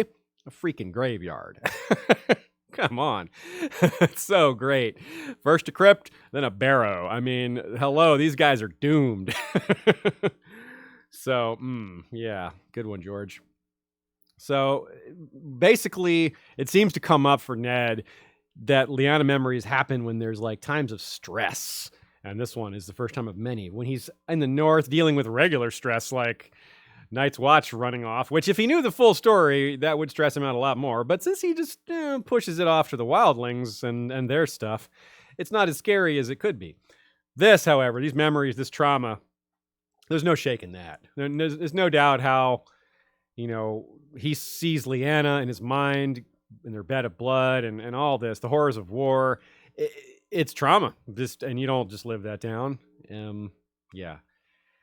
Both of them deeply affected by Lyanna's death. Even Robert. That's one thing that Robert seems to be. I mean, Robert, he seems to would experience trauma in a different way because of the way man he is. But he rages like a storm over this, and Ned is quiet and reserved. But they're both deeply affected by Lyanna's death. I think that it's fair to say maybe Robert was more in love with the idea of Lyanna than the actual Lyanna. He didn't ever really get to know her. And if he knew her, he would know that he wasn't a good fit for her, maybe, probably. But it doesn't change the fact that his feelings are real here. He is really deeply affected by it. He may have the wrong impression, but his feelings are still authentic. And maybe there's a bit of another hint of R plus L equals J here when the idea of the quote-unquote memory of his sister being raped, quote, hundreds of times doesn't even stir anything in him because, well, it didn't happen. It was consensual. So beyond the crypt barrow grave foreshadowing, riding hard, outracing protection, and not listening, just all that. And Ned's final thought there amongst the barrows as a man could not always be where he belonged, though. Yeah, and he belongs in Winterfell, probably. And he definitely doesn't belong with, out there. With Robert is where he thinks he belongs, though. Yeah, he's tied to that chair. The uncomfortable iron chair is calling him back. And it's connected to Jon a little bit, too, and his ride later in the book when Jon kind of runs off. He becomes a character who has to look back on his lost youth now that he's in a position of power, though he also has an exhilarating horse ride of his own. Riding away from his brothers. But he does so largely successfully. Robert looks back and struggles, doesn't accept the past. Robert is still kind of living in the past in a lot of ways. He still has the same hates and loves and just hasn't gotten over them. Ned hasn't gotten over them either, but for different reasons. And yeah. Here's another little maybe foreshadowing. Robert says, "No woman wants Baelor the Blessed in her bed." Is that a coincidental name drop or a nod to Ned being executed at Baelor's Sept? You decide. Ned is also right here to not trust Jorah. He's like, are we listening to the slaver now? And, well, he was right to, because Jorah is not a very good spy. He's not a double agent. He goes to triple agent, right? He saves Daenerys from the assassin and joins her and helps her. And, yeah, maybe he's in it for himself, but it's from Ned and Robert's point of view. He didn't work out. Ned said he'd prefer him to be a corpse. Varys says spies are more useful than corpses, but in this case, the corpse would have been more useful. The line, a bold man to wield it, send her a knife and a bold man to wield it. Some people think maybe that's a Jorah, not a Jorah, but a Barristan the Bold reference, that he might be the one to kill Daenerys. I don't know about that. I do think Barristan's not unlikely to switch sides, but assassinating Dany, like becoming a Kingslayer, that I just don't think so. I don't think Barristan's going to kill a little girl, because that's kind of how he sees her. She's going to be a woman by the time this would happen, but still, he sees her that way. Yeah, I don't. That's not Barristan. I don't think so. Now we have some more foreshadowing. Again, the early ideas of Jaime being king was the original plan, and that's what a lot of this Robert, Ned fear of Jaime being warden of the West and East, which culminates in Ned talking about Jaime sitting on the throne and how he was sitting there waiting. And Robert says, oh, come on. It's just, he didn't have anywhere to sit. Killing kings is, makes you tired. He kind of plays it off. And we play it off too, because that was abandoned foreshadowing. But in the George's original intent was for this to mean something. So that's interesting. Why didn't Robert name Stannis Warden of the East? I don't know. Anyway, resigned, Eddard Stark put his boots into his horse and set off after the king. Yeah, that's just it, isn't it? Most everything Robert does, he's just resigned to follow. except when it comes to killing the kids. That's the one thing that Ned is like, that is where I draw the line. And of course, we'll get to that when we get to that. So one last note before the questions. Their conversations follow a bit of a pattern that gradually wears thin as matters of state kind of cross into personal issues like killing children. The conversation will start with a shared joke or memory. In this case, the desire to burn Cersei's wheelhouse, where Ned is like, yeah, I'll light the torch with you, buddy. And then they push that to the side. Robert pushes it to the side, then something joking, and then, you get the feeling that they're together, but then something bad comes up that they're not on the same side about. And that's where they're going to end up. Eddard Q&A here. Eddard II Q&A. We wonder, the whole thing with Jorah makes me wonder, it wasn't a Tyroshi slaver going all the way to Bear Island, because why would they go there? But any merchant from Tyrosh would probably have at least a finger, or like Illyrio has said about him by Tyrion, a whole hand in the slave trade, because, hey, those are goods that are sold there. If you're a Tyroshi trader, that's probably how you see it. So he probably came there for other reasons, and Jorah's like, hey, you guys do slaving, right? Why don't you take these guys? And so I just a little world-building note there. Comment from our Flick group from Abram says, Robert has bursts of laughter, anger, sadness, shame, defiance, regret, hate, and longingness in just one chapter. He is truly a Storm King. Yeah, right on. Good catch. That's a great aspect of his personality. And really that comes into play with so many of the other Baratheons we see throughout history. Because, hey, the seed is strong, right? Stephanie the Peerless says, you can already tell a suspicious lack of Rhaegar hate from Ned. Yep, we pointed that out a little earlier, but it's worth repeating. And it's also, I think I want to add to that by saying, I guess I said it already, but I'll repeat it. Ned's stoic demeanor kind of conceals that a bit. You would think maybe he's just not the type to have these wild, angry thoughts about Rhaegar. But later we learn the truth. Well, he doesn't have angry thoughts about Rhaegar because he doesn't really have that big a problem with Rhaegar. Minge Forever says, how is it that Robert was such a tool before he visits Winterfell? He decided to give away Aaron's heir to Tywin, the Warden of the East to Jaime, all those squires, etc. Meanwhile, he pushes everyone around when we see him. Yeah, he is really weak with his wife. He just doesn't, she wears him down. He's just doesn't want to stand up to her, doesn't want to deal with her. And he says that. He jokes about that earlier, but I was like, it's easy for you to say, you don't have a Lannister in your bed. It's like Joe said, it's a lot of these things are brought up jokingly, but they're serious. Robert really does have a problem standing up to Cersei, but not to just about anyone else. Yeah, John Hagee says Jorah was not exiled. Ned was going to Bear Island with ice to bring King's justice. Then Jorah fled. Yeah, that's right. It's a good point. He considers himself exiled, but he is not exiled. His exile was self-imposed because the alternative was execution. Good point. Good clarification there. Absolutely. Marilyn Sand says, as Robert laughs about Jaime's sitting on the throne, a flock of ravens take flight. So they were not actually out of earshot for Bloodraven. Oh, yeah, right on. And the laughing reminds me of the Laughing Storm. Yep, good point. We've got that. A couple people noticing that Robert acting like the Storm King in so many ways. And Helen O'Grady says, that's interesting. I think it shows Robert as quite the manipulator. Always share a laugh before bringing up the hard stuff. Yeah, that's a great point. Robert, he seems shallow and manipulating people like that. Maybe it doesn't seem like it's in his wheelhouse. But, maybe, maybe it's just his way. He's not super subtle with the manipulations, but bring up a joke, then to get it seriously. Yeah, good catch there, Helen. Okay, let's go to Tyrion 2.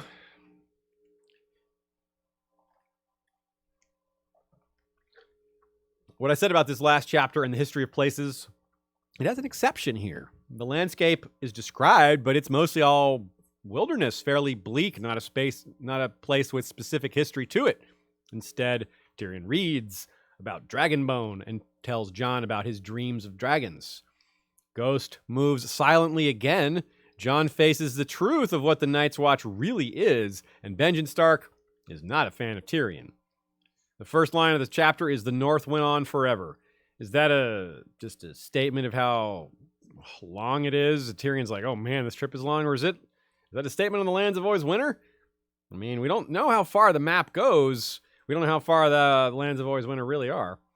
It probably isn't forever, like literally, but it might be what George is doing here, giving us one of his many double, triple, quadruple meaning statements. The lucky books. Tyrion got permission from Eddard to take some books from the Winterfell library. Considering the library gets set on fire, these books got lucky. And ironically, the first book he's reading is a book on Dragonbone, which Dragonbone is immune to fire. Too bad the books aren't immune to fire. And he's also mentioned a little more cross-pollination of plot lines here. Ned and Robert discuss the Dothraki quite a bit, and here we get a casual mention that Dragonbone bows are preferred by the Dothraki. Yeah, just tying a few little world-building pieces together here and there, letting us know that people like Tyrion and others are aware of the Dothraki. Some foreshadowing here. For 3 days of travel, there's a lot of people along the King's Road. Tyrion notes that it's pretty bustling. There's a lot of population there. And that's just sad when you think about how many mouths to feed that is, how many potential whites that is.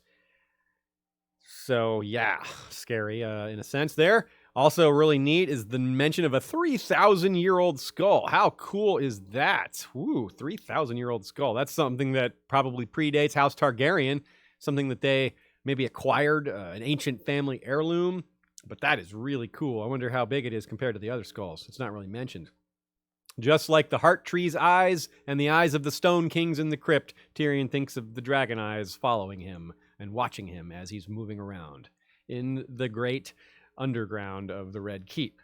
Of course, Tyrion thinks about the Field of Fire, which, well, it's like I said, it's a kind of an unusual place for him to be thinking about the Field of Fire here in the frozen north in the cold, but there's a lot of ice and fire interplay here, not the least of which is him talking to Jon Snow.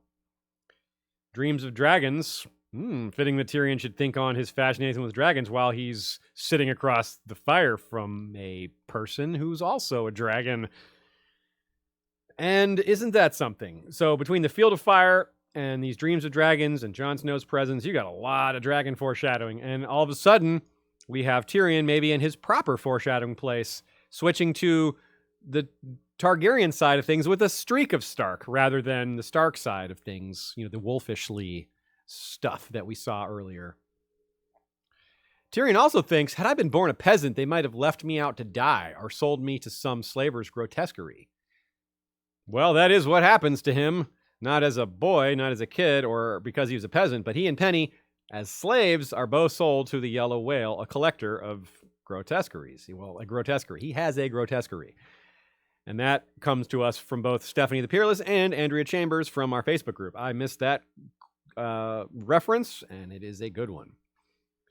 So, another R plus L equals J playing here. We have Jon saying, or looking, as Tyrion observes, has the long, stark face, if not the name, long, solemn, guarded, a face that gave nothing away. Whoever his mother had been, she had left little of herself in her son. Or all of herself in her son, because there's no hint of his father. Or is there? The solemn and guarded part fits for Ned. That is what his face looks like, and that is what Tyrion's keying in on, because he's presumably seen Ned. Not presumably, he has seen Ned. But that's also what Rhaegar's face looks like, solemn and guarded. He wasn't a real happy dude. He wasn't a Brandon Stark type, real animated and energetic, fiery. He was kind of like Ned in a lot of ways. How about that? So when Jon and Tyrion return from their talk, of course, they were a little off the beaten path, having a conversation a little farther away. Benjen admonishes Jon and says, I thought the others took you, which is, he's kind of joking, but that's apparently what's going to happen to Benjen. And, he did disappear. We get a clue from the TV show it's definitely not going to be what we get in the books, but it might be similar. So it could go otherwise for Benjen. Maybe it wasn't the others or something, but I just refuse to believe that the wildlings got him. Come on, no. The mere wildlings did not get Benjen. No way. I don't think so. It's going to take the top of the top bad guys to get Benjen, and that's the others. Another sort of strange hidden thing here, like a little missing reference. Not a missing reference, but a little unusual bit. Remember how Darren was spelled wrong earlier in the book, or differently? Well, here we have Vhagar spelled with an extra H in it. Don't know what's up about that. I guess George hadn't decided, maybe, or I'm not sure, but just pointing that out for the heck of it. Once again, Ghost is silent, and it's written very much the way Arya is in season 8. He didn't know where she came from. He didn't. Or rather, the way it's written from Tyrion's point of view about Ghost. Didn't hear him, didn't see him, didn't know where he came from. All that. And Jon faces the truth of the Night's Watch. This is perhaps the real crux of the chapter, at least the overtones. For as far as our point, we've been discussing a lot of the undertones, a lot of this foreshadowing, a lot of the hidden stuff. But this is the front, like the head, the stuff that's meant to be seen and more obvious. We've had this prologue and the stark biased views of the Night's Watch and his duty. But here we get Tyrion's view, an alternative look at what's going on with the Watch. And he is a lot more critical, a lot more honest about it, and a lot more blunt. We get to see Yoren and his 2 recruits, a couple of rapers. Yoren isn't exactly the kind of sight you want to see, but he turns out to be a decent guy. But those 2 recruits, I mean, they're rapers, and they're rapers. That's it. They're terrible. Makes it quite interesting for the reader. As we know, Tyrion is wrong, and that there's much worse than Grumpy. He's wrong about their duty. Like, it is a noble calling in that they really do face serious dangers. But he's wrong, or right, about who the Night's Watch is, who it's made up of. But he's also wrong that they're not capable of doing great things. So, yeah, it's not like a lot of things that someone in the story declares to be somewhat simple. It's not. Backing up the R plus L equals J Ice and Fire theme-ology, not threamology this time, actual themology this time, of this chapter, Jon staring into the flames. Yep, there we go. And it was mentioned earlier in the chapter that Tyrion stared into the flames as he thought about dragons and burning his family and all that. And Jon is like, whoa. And Tyrion accuses him of having similar thoughts. And Jon's like, no, I would never. And he's like, oh yeah, Catelyn was real nice to you, I bet. So Tyrion's very, very perceptive. In fact, he says, come now, you've had the same dreams. And, well, Jon hasn't had violent dreams. He hasn't thought about, say, killing Catelyn or killing Robb. He hasn't had those thoughts. He's had thoughts of them being dead and realizing what that means. But it's not really addressed until A Storm of Swords. It's more of a thing for later. And at that, Tyrion Lannister smiled sadly and went to bed. The last line of the chapter. So let's do some Q&A for Tyrion 2. First off, a shout out to our friends over at the Nauticast podcast. Perfect time to mention them because I was a guest on their show for this chapter. So to hear me expand on some of the historical themes like the Field of Fire and a few other things like perhaps Dragonbone stuff, I think I talked about that more as well. Check that episode out. That's Emmett Booth and Brendan Beefish. They go through each chapter one by one. They are making their way through Game of Thrones. So they'll be doing this for a while, and they're doing a great job. It's really fantastic. They're both really good at analyzing, in particular, lots of things, but in particular, authorial intent and plot arcs and things like that. They both have a very much authorial feel to their approach as writers themselves. Okay. From Jolene Rochelle in our Facebook group, she says Tyrion pisses off Jon in a manner similar to how he pisses off young Griff. In both cases, it's about hard lessons and hard truths.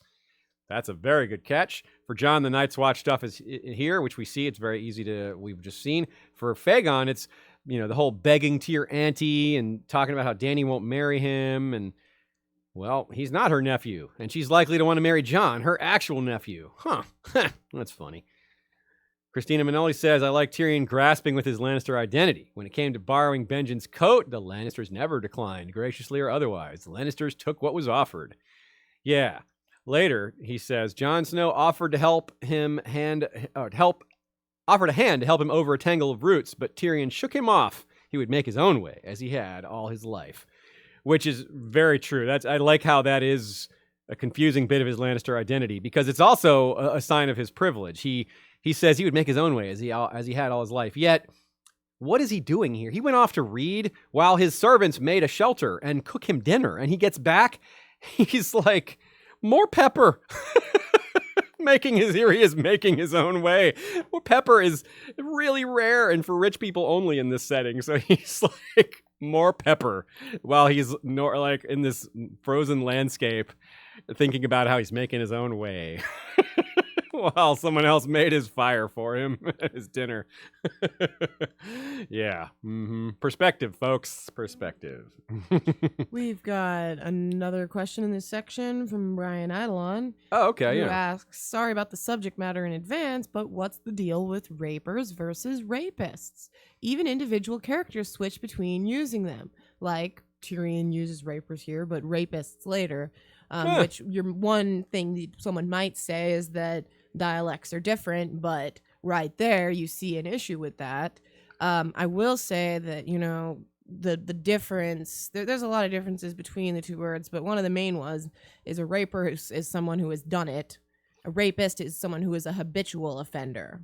Oh, okay. Is more likely. I actually thought it was the other way around. I thought a raper was a repeat offender, but I believe you.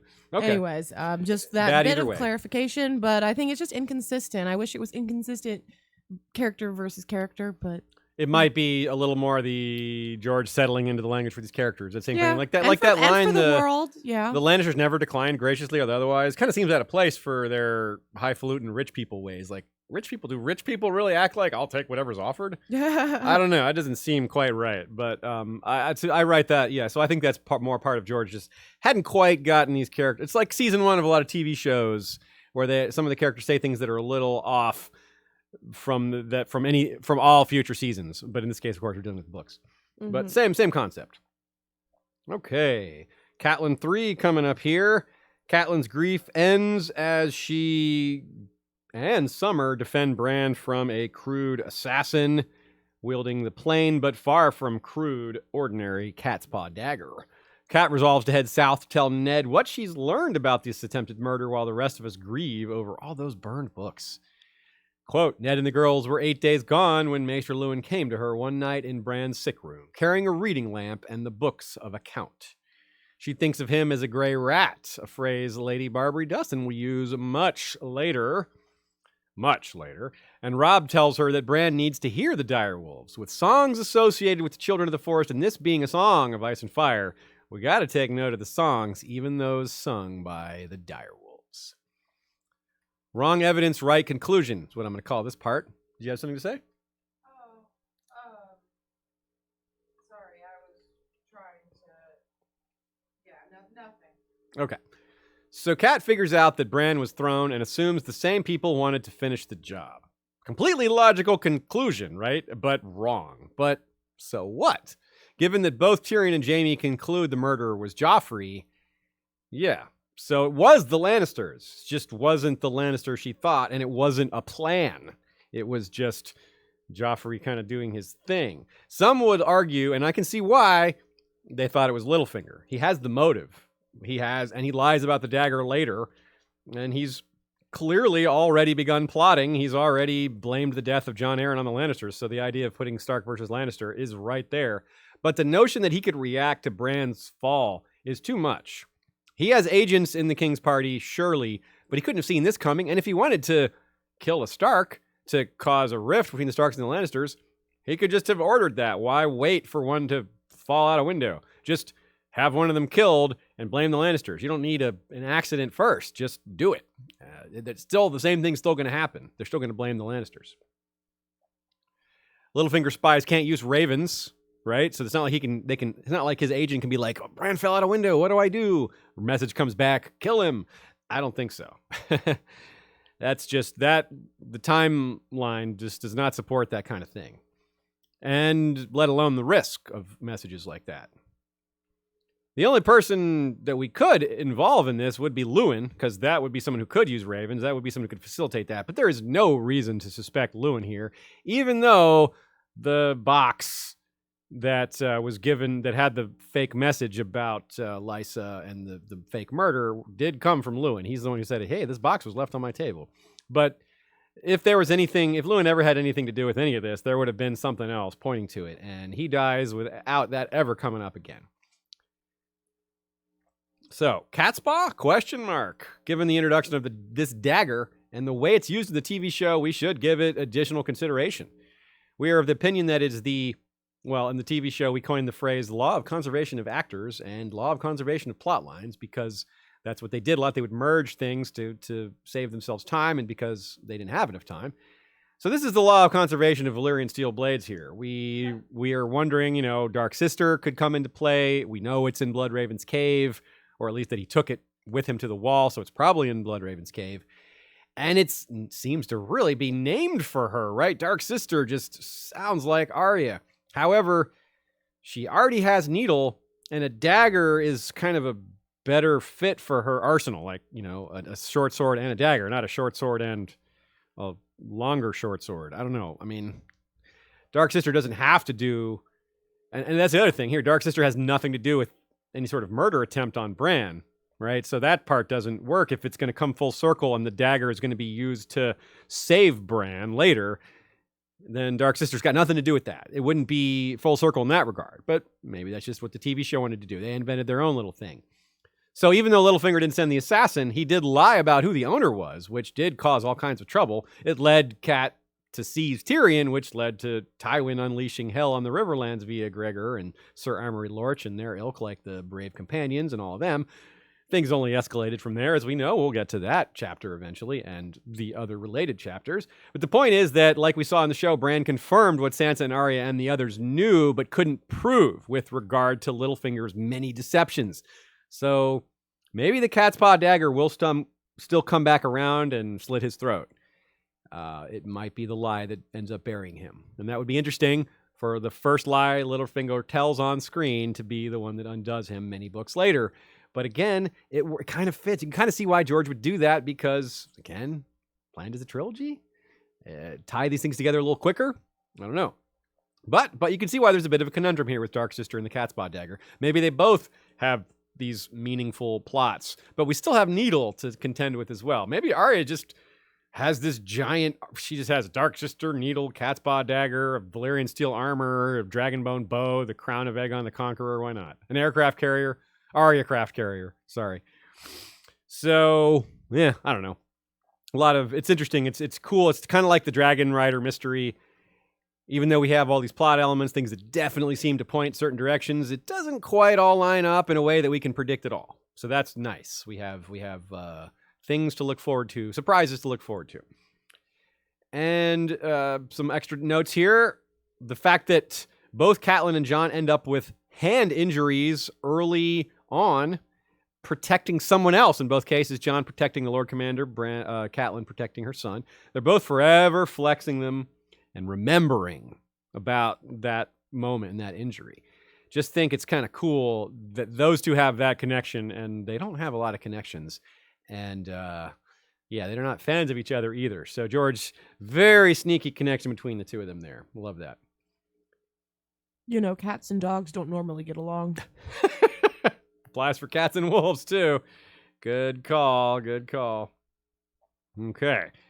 Where was I? So we have some foreshadowing in the Godswood, but first we have a line of, that boy's been acting queer regarding Hodor. And Joe Buckley suggests maybe Hodor is acting strangely because Bran's mind is currently filled with three-eyed crow stuff. And Bran is shooting his powers out here and there, and Hodor is someone he's associated with. The problem with that, I suppose, is that Hodor isn't really that associated with Bran yet. Bran isn't being carried around by Hodor yet. Bran just kind of is aware of Hodor, this big dude that can lift anvils that's simple-minded. He's in Bran's dream, which we see later, but in Bran 3. But yeah, it's possible. I'm of the opinion that you should always pay, or rather that it always pays to consider if Bloodraven is involved. Maybe Bloodraven's involved. Like, for example, in the Robert and Ned scene, there was gray mists all around those barrows and the ravens taking off. That's definitely some Bloodraven vibes there for sure. I just want to point out, I think the line, that boy's been acting queer, is very funny to me because obviously many, many, many years later, they cast Christian Nairn as Hodor and he's gay. So I'm just really tickled by that. Acting queer. Anyways. Excellent. Fun coincidence. So I think this is kind of neat. Also, a little dichotomy here. Catelyn doesn't like the Godwood. The first line of her entire arc is Catelyn never liked this Godwood, but she recognizes it as the safest place to have a secret conversation, which, well, the three-eyed crow is probably listening, but he's not going to, he already knows all this. So you're not spilling any secrets to him. Robb's angry declaration of drawing his sword only to be admonished severely also reminds us that he, like Joffrey, who he was trying to spar with earlier, is still young, despite the great job he's doing of putting on a brave, lordly face. But let's not dwell too much on how nicely Robb is turning out. Sigh. And like Arya in Jon II, we get some hints that Robb is a step ahead in the direwolf game. He can tell their howls apart, right? He can, Robb can know which howls hit which and all that. And this kind of gives us more evidence that Robb, too, had the skin changer bond. There's more evidence for it later, which we will point out when we get to it. And this whole business here, Bran being down in this bed and Catelyn being out of it, is a big part of Robb taking the lead and his growth as a leader, which, of course, proves huge later when he really takes the lead. So it's kind of in behind the scenes, but it's building to something really important. Quote, Winterfell may have need of all its swords soon, and they had best not be made of wood. And that's, of course, a callback to the yard between Robb and Joffrey, and it's referring to how Cat says, I see my son is wearing a sword now, and Sir Roderick says it's time. Of course, it wasn't exactly time because he pulls his sword out and waves it around, and Roderick talks to him like, damn it, boy, don't draw your sword unless you're going to use it. So he still needs a few lessons, which is the point. He's wearing a sword now, but he's not actually a man yet. He's just part there. He's on his way to man, crossing that bridge, so to speak. Here's another, oh boy, line. Theon Greyjoy put a hand on the hilt of his blade and said, My lady, if it comes to that, my house owes yours a great debt. Whew, a great debt. From Balon's point of view, it's a debt to be paid in blood. It's fitting that Theon is confused about that too, because he'll be confused about it later as well. And of course, what he's referring to is if it comes to that, which it means war between the Starks and Lannisters. And indeed, it does come to that, and Balon does owe their house a great debt, and he does pay it in blood. As soon as the Stark army goes south, Balon attacks the north. Man, good one. At the beginning of this chapter, Catelyn's a sleepless, grief-stricken mess, and by the end, she is determined and energetic. It sets a precedent for the rest of Cat's story. She's going to be pummeled with more and more news that wants to send her back to the north, but she only resists because of what nearly happened to Bran because of it. And because of this supposed failure of being Lady of Winterfell, she goes into full Tully duty mode, right? Tully duty and duty to her family, which is catch-22, because if she'd been in her right mind, she would have gone to that library and helped fight the fire, which would have meant Bran was killed by the assassin. So it's all kind of confusing in her head. The emotions and the logic behind it all, too. So she's pushing herself too hard after not pushing herself at all. It's like a lot of this guilt over being not the noble lady she's supposed to be, about not being there for her mother, about leaving Rickon to his own devices. And Robb's complaining, says, even Rickon needs you, Mom, and she feels guilty about all that. So all this determination results in a very declarative final sentence of this chapter, which is, and then she thought, we shall see what we shall see. I can't even say it. And then she thought, we shall see what we shall see. Yeah. And this also is a bit of a turnaround. She starts to accept a few things. She doesn't, accept Jon or things like that, but she does accept the direwolves after seeing what Summer does. And Robb is like, yeah, and leave the direwolf in here. Catelyn's like, yes, 110% yes. From here on out, she is a always have your direwolves with you, kids, type of person. And as we see, that does not happen. And it does have serious consequences. Again, Catelyn's instinct towards the supernatural elements proves correct, even though she was off on the wrong foot. And wrong about other stuff. Her instincts about other people, always not so great. But that is the humanity in her. She is not perfect. And again, we got to spare a thought for those books. Even Cat, in her grief, spared a thought for those books after first being thankful that the fire wasn't coming for Bran. Across the bailey, long tongues of flame shot from the windows of the library. She watched the smoke rise into the sky and thought sadly of all the books the Starks had gathered over the centuries. Yeah, it's more than centuries, too. It's eons. Damn. So, Catelyn III Q&A. Let's do that. We got a few here. The chat on both Facebook and Flick was very much about the books. Safan writes, R.I.P. to the only complete copy of Armagedon's Engines of War that Tyrion had ever seen. And it's all worse because given this wasn't a Lannister plot, it was just Joffrey on his own, most likely. And it was him. That's just another reason to hate this little kid, Joffrey. He probably was like, oh, we'll start this diversion by burning the books. Man. Ugh. Shout out to, speaking of Flick, I want to give a shout out to a couple people who've been contributing a lot. That would be Raventree and Tree Girl, both of y'all with your related names. Not intentionally, I don't think. Not as far as I know. Have been contributing quite a lot. Join the conversation on Flick, which now has the podcast RSS feed attached to it, so it's a little more convenient. Stefan Buman says, this is a fantasy setting, but it's so applicable to IRL here, especially the stuff with Catelyn. And this line he cites, a lot of other people cite it as well. It's a really wonderful, succinct, sarcastic, telling line.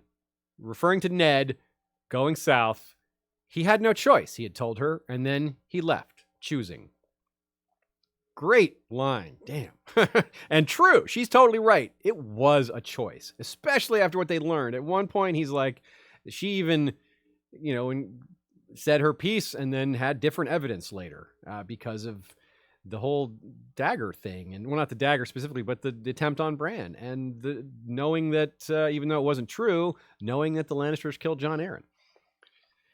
Bear Allen Josh says, not to split hairs, but needle is technically a small sword, longer than a short sword, but for thrusting only. Ah, okay, yeah. And I believe someone else referred to it as like an épée, maybe. It was similar to an épée because it doesn't really have an edge, but it does have a point. Yeah, a short sword is not, you're right, it's not properly a short sword. A short sword is more of a smaller long sword. Like the long sword and short sword are the variations of each other. Good correction there. I never object to going further into detail and being technically correct. As they say on Futurama, technically correct is the best kind of correct. Abraham Gabeyu says, do you think Needle will be shattered by a White Walker or get broken or destroyed in some way? It might be. In fact, that might be how we sort of get that false foreshadowing about her clutching Needle, cold in the snow and all that, or her being found like that. See, my question is, I feel like if she has Valyrian steel or something, if she has a way to defend herself otherwise, she should know better than to use Needle. But maybe that is taken from her and all she has left is Needle. So that would be my question, is why she would ever use that in a situation where she has a better tool. I guess one thing could be fighting with two swords.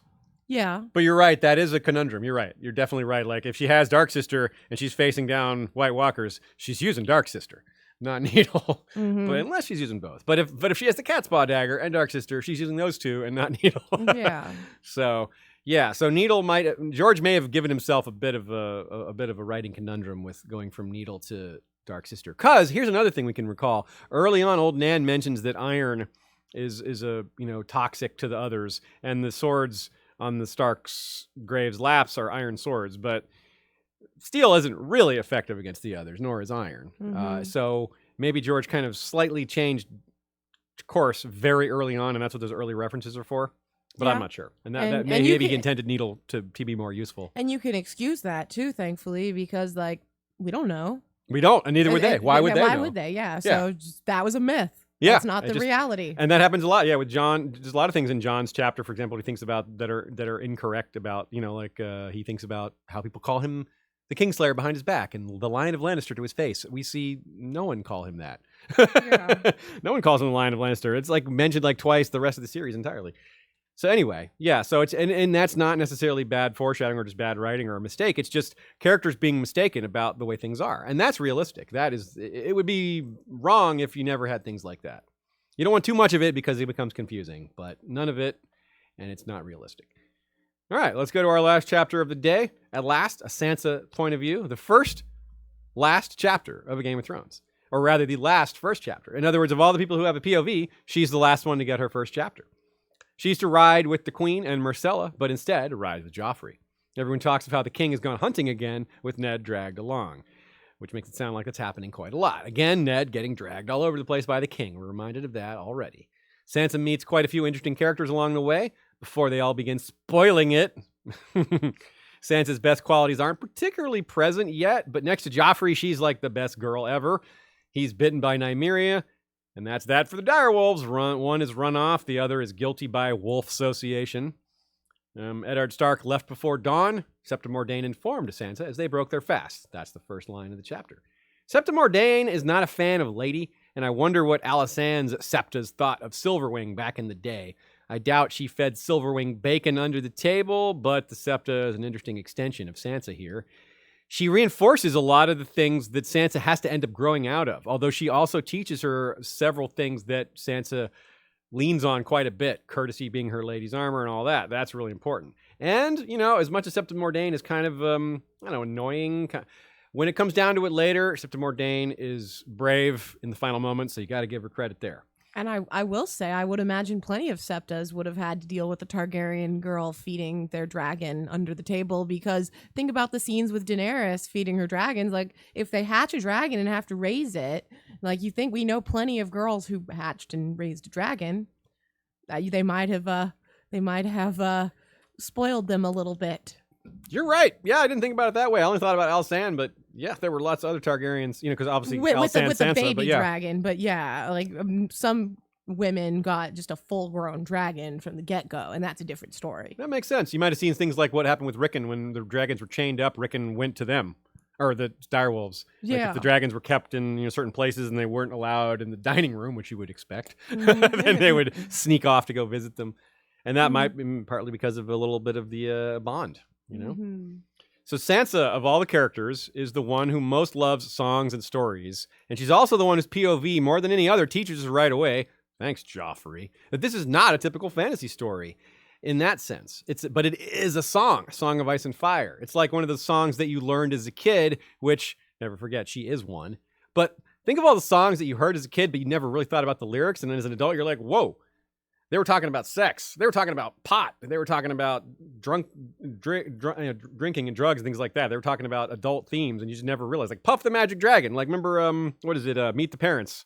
when Ben Stiller's character is like telling poor sheltered Robert De Niro, who never really learned what Puff the Magic Dragon really meant. Anyone could call Robert De Niro poor or sheltered in that movie. He was mean and scary. Okay, that's all. I just had to say that. like a lot of characters in here, they were sheltered, but they were also mean and scary. Robert De Niro is Cersei, and so you realize it's like this. It's the kind of same thing here. We look back, we see these clues were always there, just like those lyrics. Well, those lyrics were always written that way. I just didn't know what they meant. And Sansa's also. My favorite example of that is Afternoon Delight, by the way. I used to love singing that. I mean, Arrested Development obviously had a whole reference to it. Anyways. And that it happens a lot now still. Like, people are so oblivious. Like, there's a banking commercial that uses the Iggy Pop song Lust for Life. That's a heroin song. I mean, and this was a national campaign. It was just like a bank commercial where like people are like, do banking happily. Heroin. It's like, wow. So, but Sansa's also kind of our portal into learning these things. She's also sheltered. This is huge. The fact that she's sheltered and none of the other Starks really were. Robb would be the next closest to being sheltered, but he wasn't really sheltered. He just was the next closest to it. And this is another hat tip to another one of our listeners, Stephanie the Peerless, Dwarf of the Lowlands. This is a meta clue with that dichotomy of Sansa and Arya, who, as we suspect, and if we're talking about the TV show, no, they'll eventually team up. They'll become, the pack stays together, the pack thrives, etc. The pack survives. But here we go right away with that dichotomy. Arya's out there learning about the world. As they're traversing south on the King's Road, she's out there getting her knees skinned, getting literally her hands dirty, right? That's that old metaphor for getting in the midst of it, actually getting down and becoming a part of things. Arya points out that inside the wheelhouse, you can't see what's going on outside of it. That's a beautiful metaphor for being sheltered. Sansa wants to be in that wheelhouse, and Arya's like, are you kidding me? You don't get to experience anything in there. There's nothing. You can't even bring your direwolf. And that's where the metaphor gets really deep, because it isn't just about sheltered kids versus kids out, living their lives and playing in the front yard and getting mosquito bites and learning, that's why you shouldn't go there, because you'll get bitten. Rather than learning these things in the books, you learn them from experience. But the whole business with Arya learning about people and Sansa being sheltered and needing to get out of that to learn the world, to be a queen. Arya goes off the beaten path, meets all kinds of people. Sansa stays sheltered for now. And in this chapter, though, George already starts to break that trope. He already starts to show us what's happening. Sansa does go off the beaten path. She's supposed to go ride in the wheelhouse. Instead, she goes off with Joffrey, and Joffrey takes her all over the place, interesting places. And she likes it until, it goes bad at the end. Very bad. But it tears the wool off her eyes as a character a bit, and ours as well, with regard to these fantasy tropes. She starts thinking about, oh, my handsome prince, and she's the one thinking about these songs. But this is not that kind of story. You have to learn your people in the realm they live in if you want to be a good queen.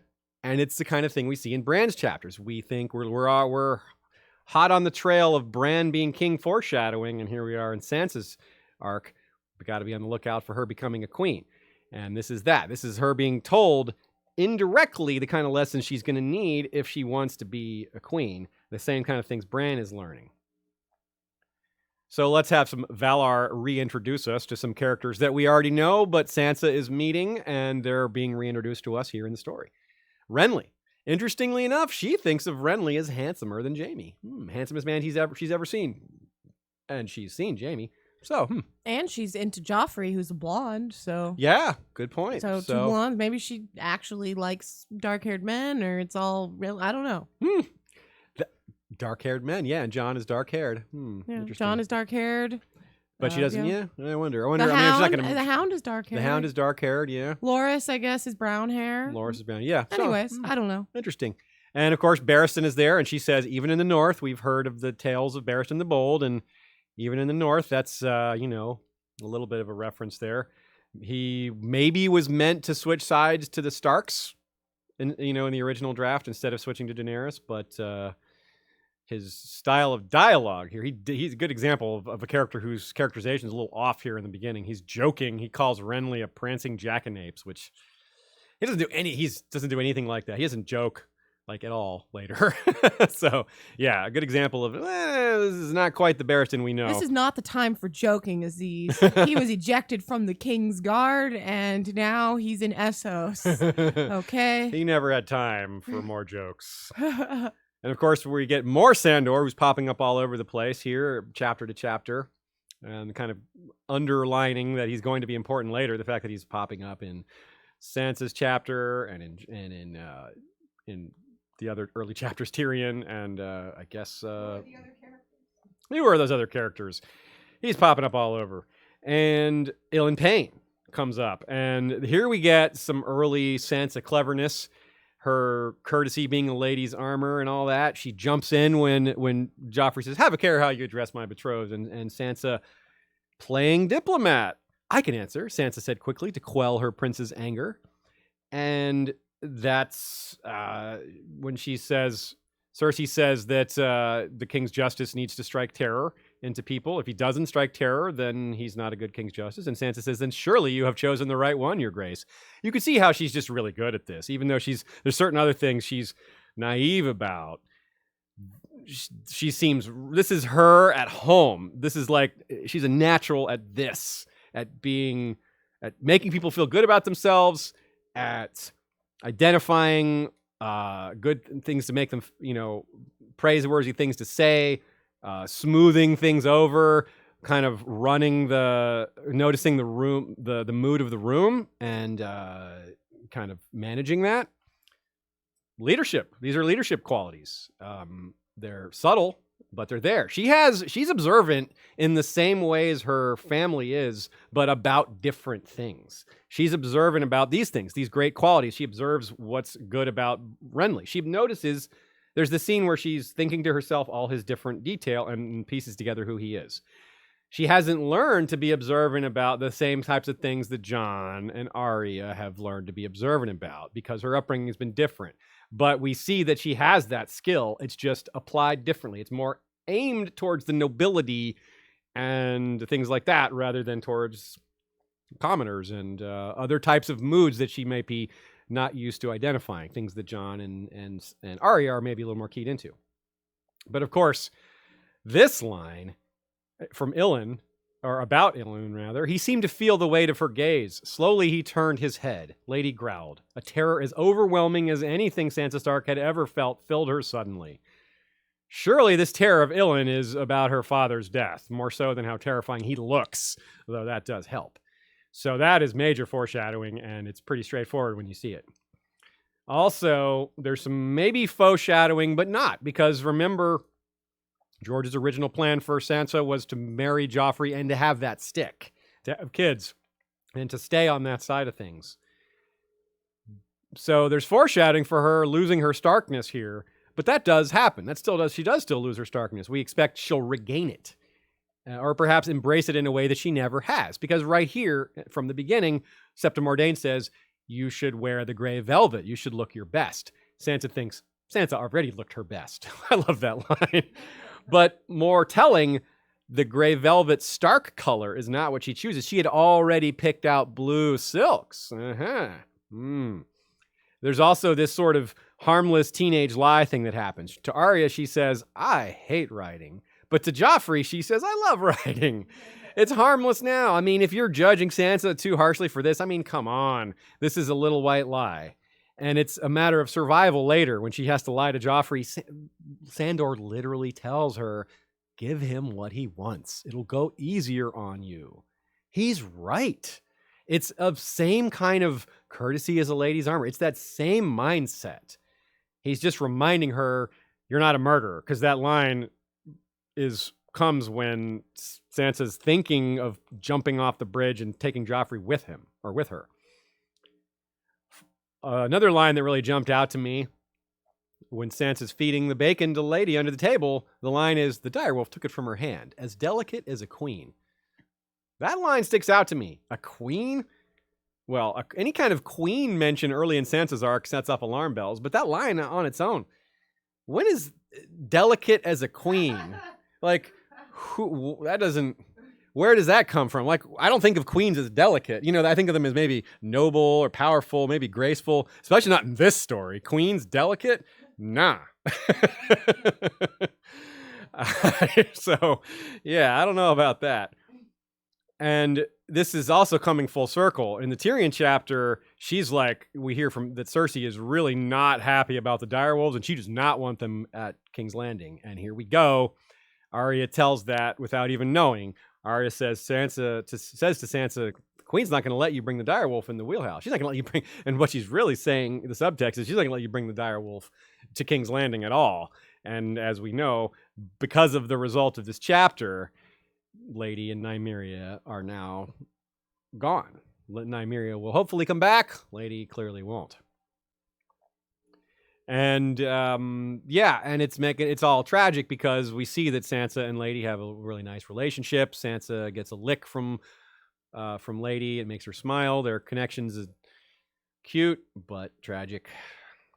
And Arya, of course, there's some reverse foreshadowing here. As I said, all their fighting is just a smokescreen to them eventually becoming tight, presumably.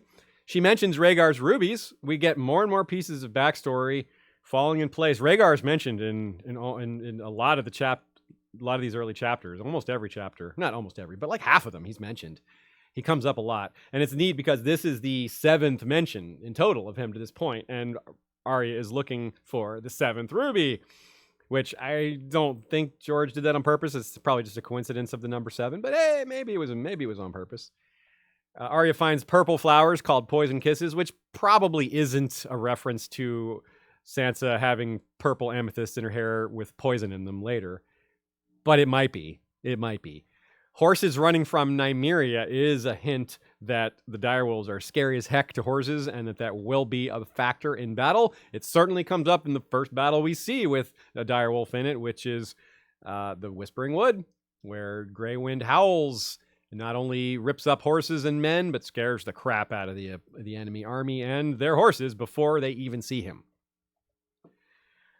This chapter is almost as much about Arya as it is about Sansa. I think it's more telling about Sansa because there's so much introduction stuff here. There's so much foreshadowing about her, but clearly Arya features in it almost as much. And the differences between them, which, as I said, again, will come full circle.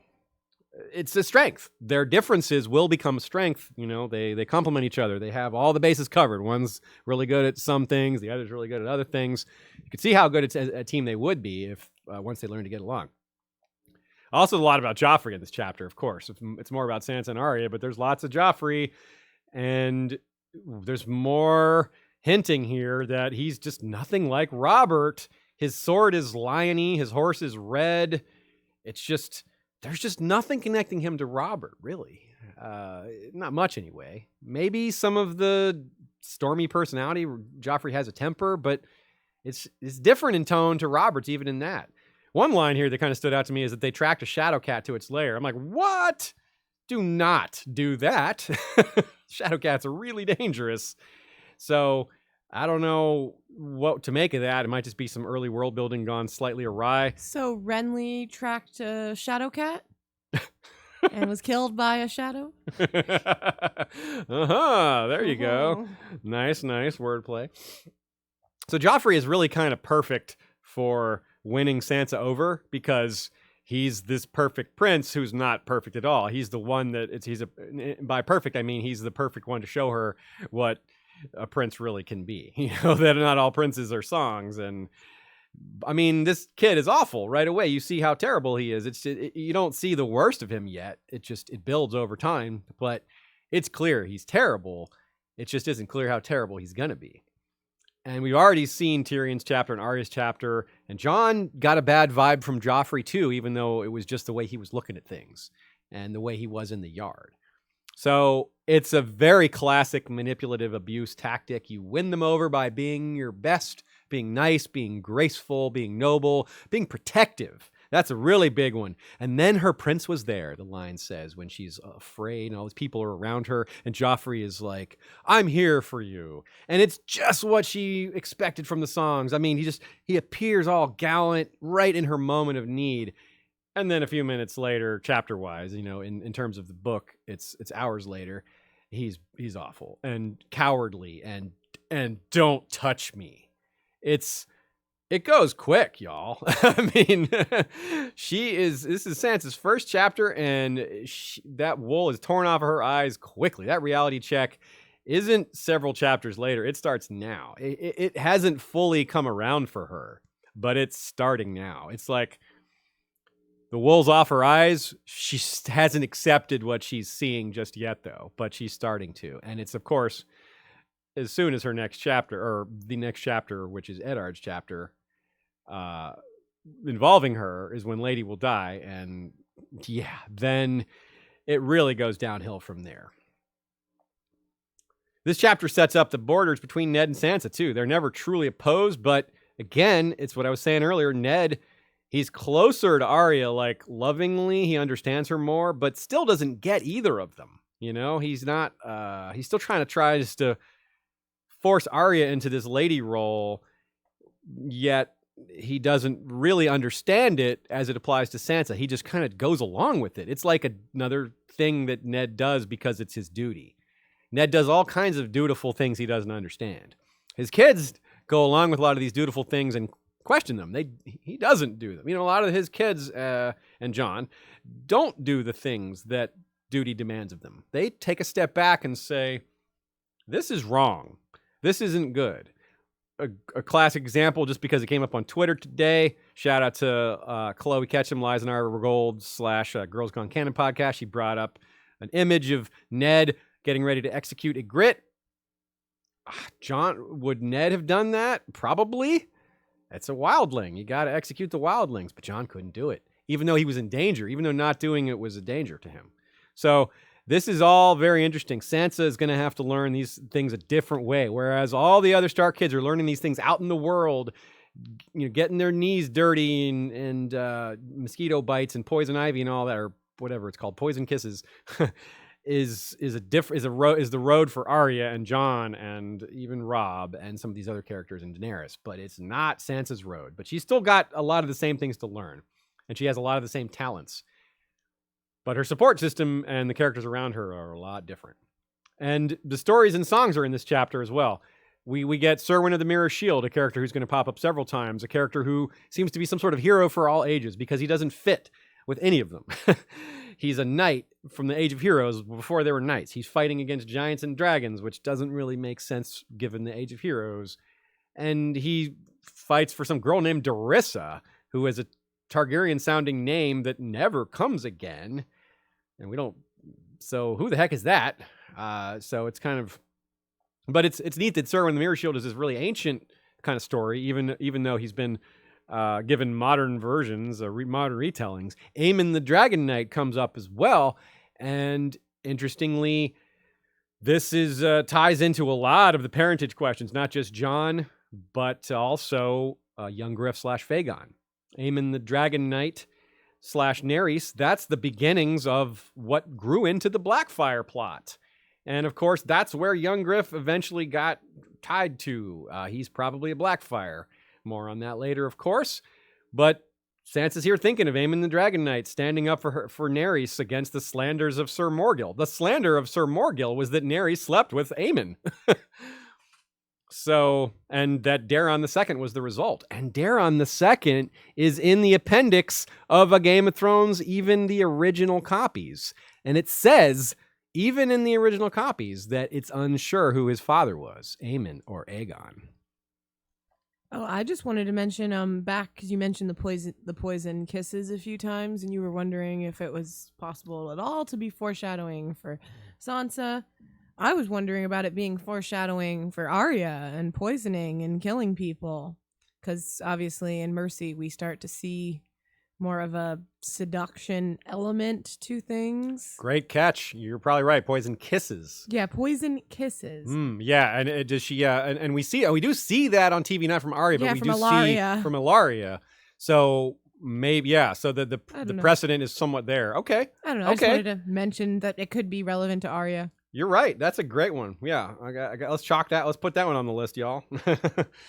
Okay. Any Sansa questions? Looks like we got a few Sansa questions. And we'll be talking about what's coming up next as well as we get ready to wrap this up. These early Game of Thrones Valar Rereadis episodes are longer than I think some of these other ones are going to be because, like I said, there's just so much foreshadowing packed into these. There's the chapters are going to get a little bit more plot heavy.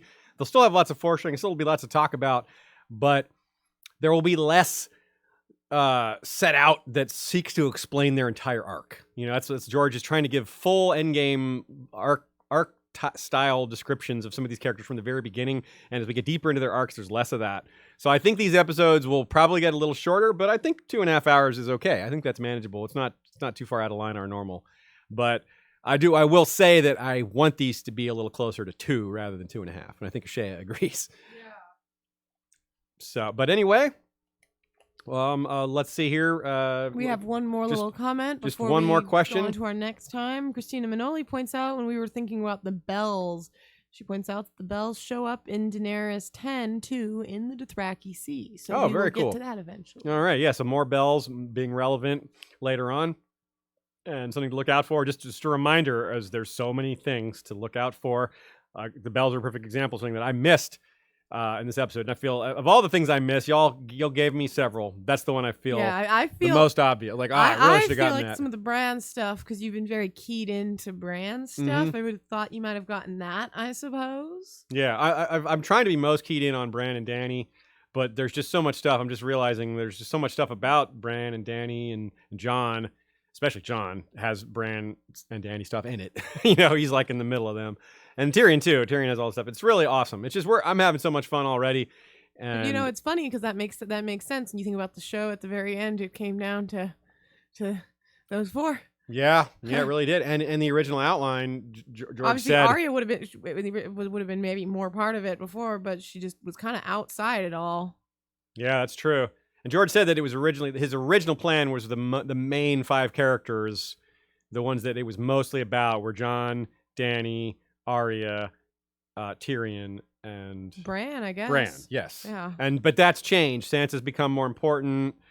Jaime and Cersei are obviously way more important. They're not main characters, but he no longer probably would say there's 5 main characters. That plan is completely thrown out. It's just there's remnants of that though here in the early going. So next time, here's a few other things to look out for besides the things we've been saying all along: the Bran foreshadowing, the king and queen foreshadowing, direwolf foreshadowing, magical foreshadowing, all sorts of stuff. Eddard III. Well, Cersei's promise to keep the direwolves out of King's Landing comes to pass. Damn it. Keep an eye also on where they are during that scene. The castle of Lord Derry, who is very much an opponent of the Starks and Lannisters. And a certain conversation that Jaime and Tyrion have is referenced much later, but it takes place in this chapter. Or during this chapter. Not in this chapter. During this chapter.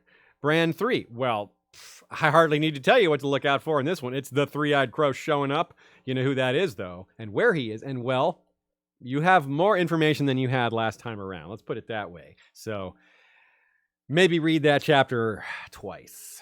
Catelyn 4. Well, here comes Littlefinger and Varys. So here comes major political plotting and looking out for their endgames. Jon III. Alliser Thorne, Gren, Donal Noy. Very formative characters. Very much people telling him who he's going to be and how he's going to be.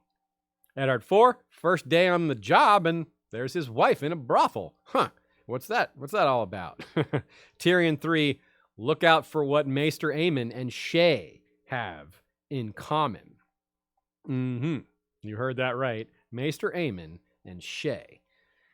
Arya II, quote, the next day their real work began. Began?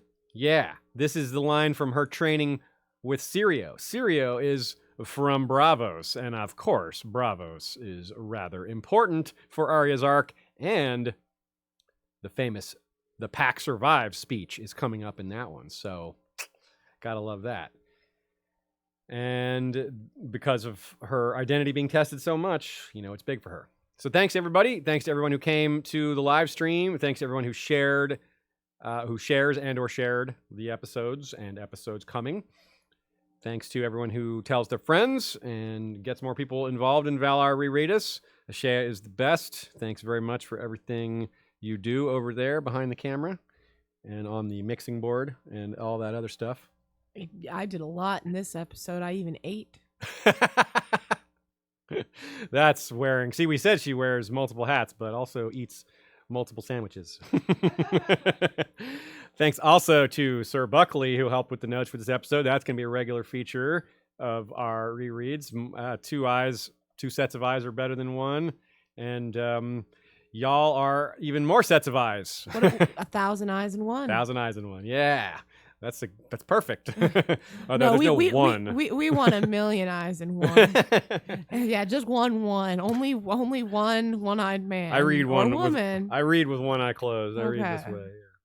Also, thanks to Michael Klarfeld for our new little video intro thingy and the music that goes with it. He didn't write that music, but he found it for us, and it's good. The music is Jesse Kowal. No, that isn't the music. My bad. Yeah. The music, that is our ending music. The music for that is Kevin MacLeod. Oh, Kevin MacLeod. That's right. Yeah, we said that earlier. Yeah, I forgot about that. Saying it wrong. Kevin MacLeod. Thank you for that, Kevin. And of course, also thanks, as Ashea briefly mentioned there, Joey Townsend and Jesse Kowal did our regular intro/outro music. Thanks to them as well.